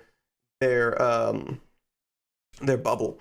So I think Xenoblade and Stray, amazing games. Plague Tale and Horizon, I just feel like, man, I don't think Horizon's gonna win because Horizon didn't even win in the quarter that it was in, and that's a fucked up thing to say, but like that's kind of what happened. Is that Horizon came out and people didn't even talk about the game because of Elden Ring. I think Elden Ring the Elden Ring impact was felt for a long ass time. I think it's insanely good. Plague Tale, I haven't played it yet. I gotta play it, but I haven't played it yet, so I can't really speak too much on it. From what I saw of it coming out, it looked really, really good, but I haven't touched it. God of War has made me feel things for a game I haven't felt in Oof. years. Like I loved Oof. playing Elden Ring. It was a good ass gaming experience. Oof. But God of War felt like a fucking experience. Like when I was playing Elden Ring, I'm Oof. like, damn, oh fuck yeah, I beat this boss. When I play God of War, I'm like, I gotta save my fucking son. Like that's how I feel when I play God of Mm. War. It's tough. It's tough. I will go on Oof. record saying I haven't even beat God of War, but I might have to I'm Mm. gonna give it a God of War, bro, because just like off of the entrance alone, it sets it up for like such an epic tale. If it doesn't win and Ooh. Elden Ring wins, I completely understand it. I think Elden Ring to me Ooh. is probably one of the best games we've had in a long ass time. One of the best games in Mm. general. But as like I feel like God of War kind of feels more than just a game to me because the gameplay is solid, the world is super fucking beautiful. The adventure is there. Like there's so many moving parts of this game that just work, but on top of that, the narrative that is given to us, it feels like playing a movie, and like that's the best way. It feels like playing a video game that turns into a Mm. movie at times. Like that's what it feels like. It feels like two things in Yeah. one. Yeah. Oh. It's tough. I don't know. I don't know if I just that. Listen, let me preface it with this. On this podcast, when we both finish the game, we're going to fully break down Ragnarok. I think this might be, hopefully, this will be the first game that we can review together on the podcast. So we can break it down, do its own separate thing. I think that's actually fitting that it'll be the first game we fully review as a podcast and break that down once we're done. I think that should be something that's in due time and in due course. We should also, after the Game Awards has been decided, we should also go back and revisit who we think out of that category, which I think most likely it will be Elden Ring or God of War. Was it the right decision to pick one over the other?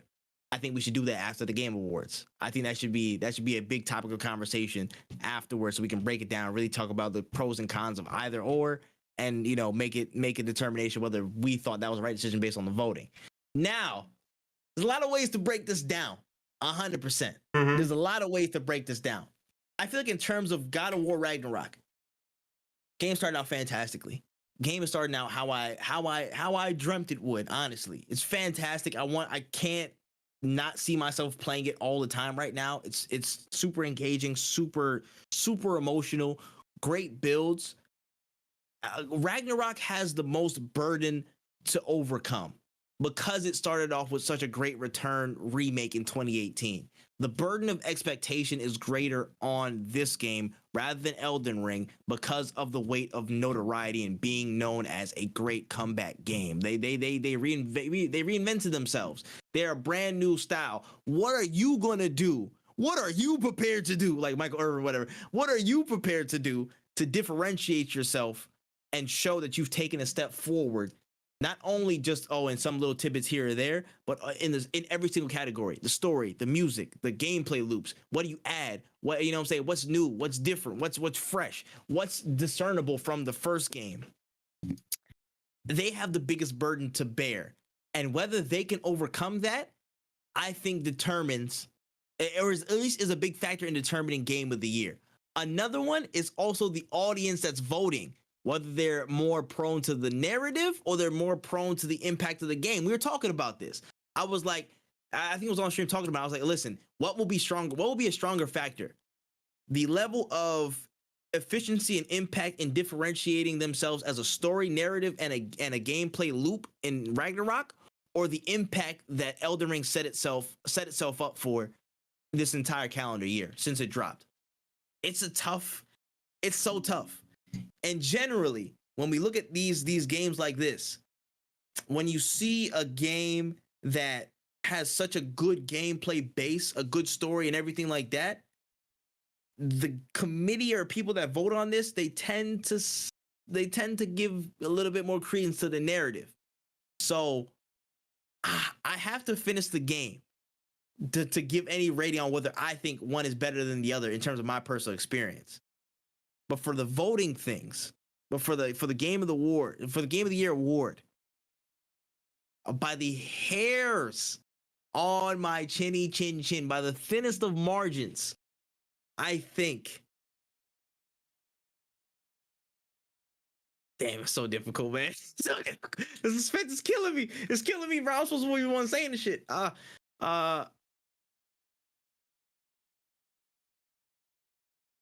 Damn. You know what? By a thinnest margin, I feel like Elden Ring might win Game of the Year. I'm gonna go on record and say that. I'm gonna go on record and say it. That's fine. I'll say it. I feel like you say it. I was gonna say it's like if Last of Us 2 didn't beat out Ghost of Tsushima, and that's my example. I would have said it was Elden Ring as well. But after that's the example. That's what I was thinking of when I was saying this committee is so narrative focused that I find it very difficult to edge, you know what I'm saying, against it. I'm saying Elden Ring out of hope that the impact of the game really set itself apart, but damn. Now you make me second guess myself heavy. There's no right or wrong answer. There's no right or wrong. There's 100%. There's no right or wrong. But it's like, what are they gonna do? It's onto the bias of the people voting. And you know what? Bro, just stick with Elden Ring. You're fine. You don't have to like. Yeah. I know what you're thinking, but the thing is, like, you see, this is the issue I have with the actual game of the year problem is that like that shit is so subjective. On so many different factors. It's very subjective. Like saying best action or best adventure, like you can look into both of these things. Like what has the most fun action game? Like you could sit there and say I like Sifu because it's more technical and the punishments and shit like that, or you could be like I like Bayonetta because it lacks that fucking punishment and that it lacks that fucking brick wall of sometimes motherfuckers just block forever and you can't do anything except for one specific move you got to unlock. Like it's a consistent moving goalpost of expectation with every voter. There's shit that you can talk about when best action. Game of the year is literally a subjective thing. Like it is literally what game did you like the most this year? That's the actual definition of game of the year. So somebody could say God of War and Elden Ring, and they would both be right in their own ways. And that's what sucks about game of the year, but we give a fuck about it. So one game is gonna look like dog shit compared to the others on the Twitter arguments, if Twitter's still around at that point. Because of this award. You know what? For the sake of the argument and just for the full bet and being contrarian, I'm gonna say Elden Ring. Honestly, I'll say Elden Ring because I feel like also, if it was just me, for the entire build up to the Elden Ring stuff, the Game Awards was on its meat. They was ready to drop it like that, so they was giving it love like it was Kojima. They was giving it Kojima level love, so that could play a factor as well. I don't know, man. I don't know. I'll say Elden Ring though. Just to level debate and be 1-1. I'll say Elden Ring, and you say God of War Ragnarok. That's cool. Either way, I'm gonna slander the other side who lost like it's a joke. I ain't gonna lie. I'm a Twitter troll at this Game Award season is Twitter troll season. I ain't gonna lie. This might be the last one. So whoever loses is y'all fault, and y'all were terrible. Hey, I better hope Elden Ring doesn't lose because you know exactly what I'm gonna blame it on. You know exactly what I'm gonna blame it on. Woo! Y'all better hope that shit don't lose. If Elden Ring loses, son, it's gonna be hell on earth. It's gonna be hell on. Y'all better, y'all gonna hear my mouth, and you can come into my stream and try to roast me for the God of War pick. I promise you, you know what I'm gonna say about your game too. Y'all already know how I feel about the From Software games. I'm not even gonna front on you. I'm not even gonna front on you. For the pure sake of banter, I hope God of War wins. I hope God of War wins too. For the pure sake of banter, I hope it wins. Cause just be able to talk the smack to so many people that says automatic game of the year, that warms me inside. That gives me Christmas cheer.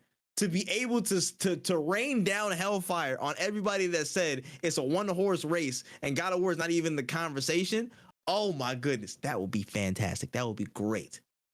Just perfect. But we'll see, man. We'll see. I'm gonna keep an eye on y'all. I'm gonna keep December 8th, man. We gonna see what's up. But yeah, aside from that, that's all the stuff we had on the show notes. Anything else that we might have missed? No. Is there any big announcement that you think is coming out of Game Awards? Oh yeah, I forgot about that. We're gonna get something on Spider-Man 2. We're gonna get something about Spider-Man 2. Okay. We 100% will get something. I think we'll 80% get something on Spider-Man 2. 80% get something on Spider-Man 2. Some type of slightly extended gameplay. What else will come through? Let me see. A random ass metal performance.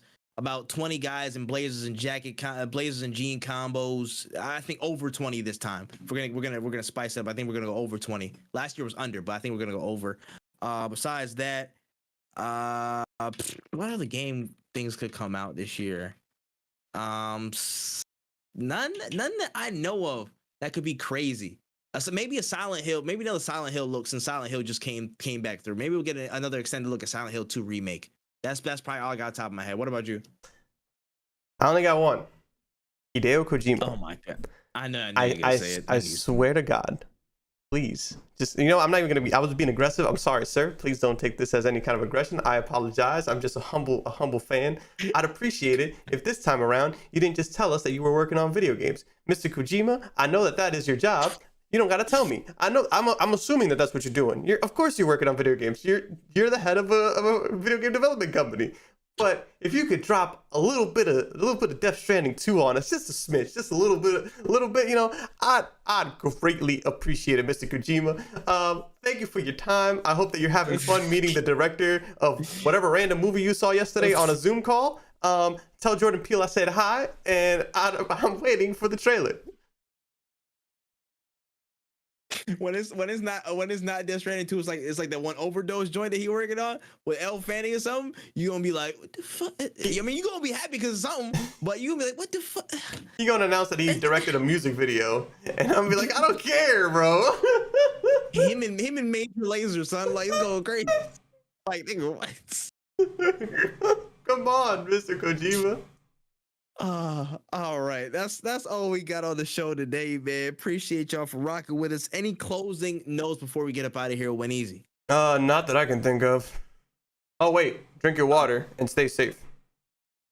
I already know what time it is, man. I was about to get my water for a quick drink. I thought he was gonna go longer than that. But anyways, yeah, definitely drinking water. Go see Black Panther 2 in theaters. Go support that. A black man just went back to back on 300 million plus movies at the gross box office. So make sure you go support that stuff.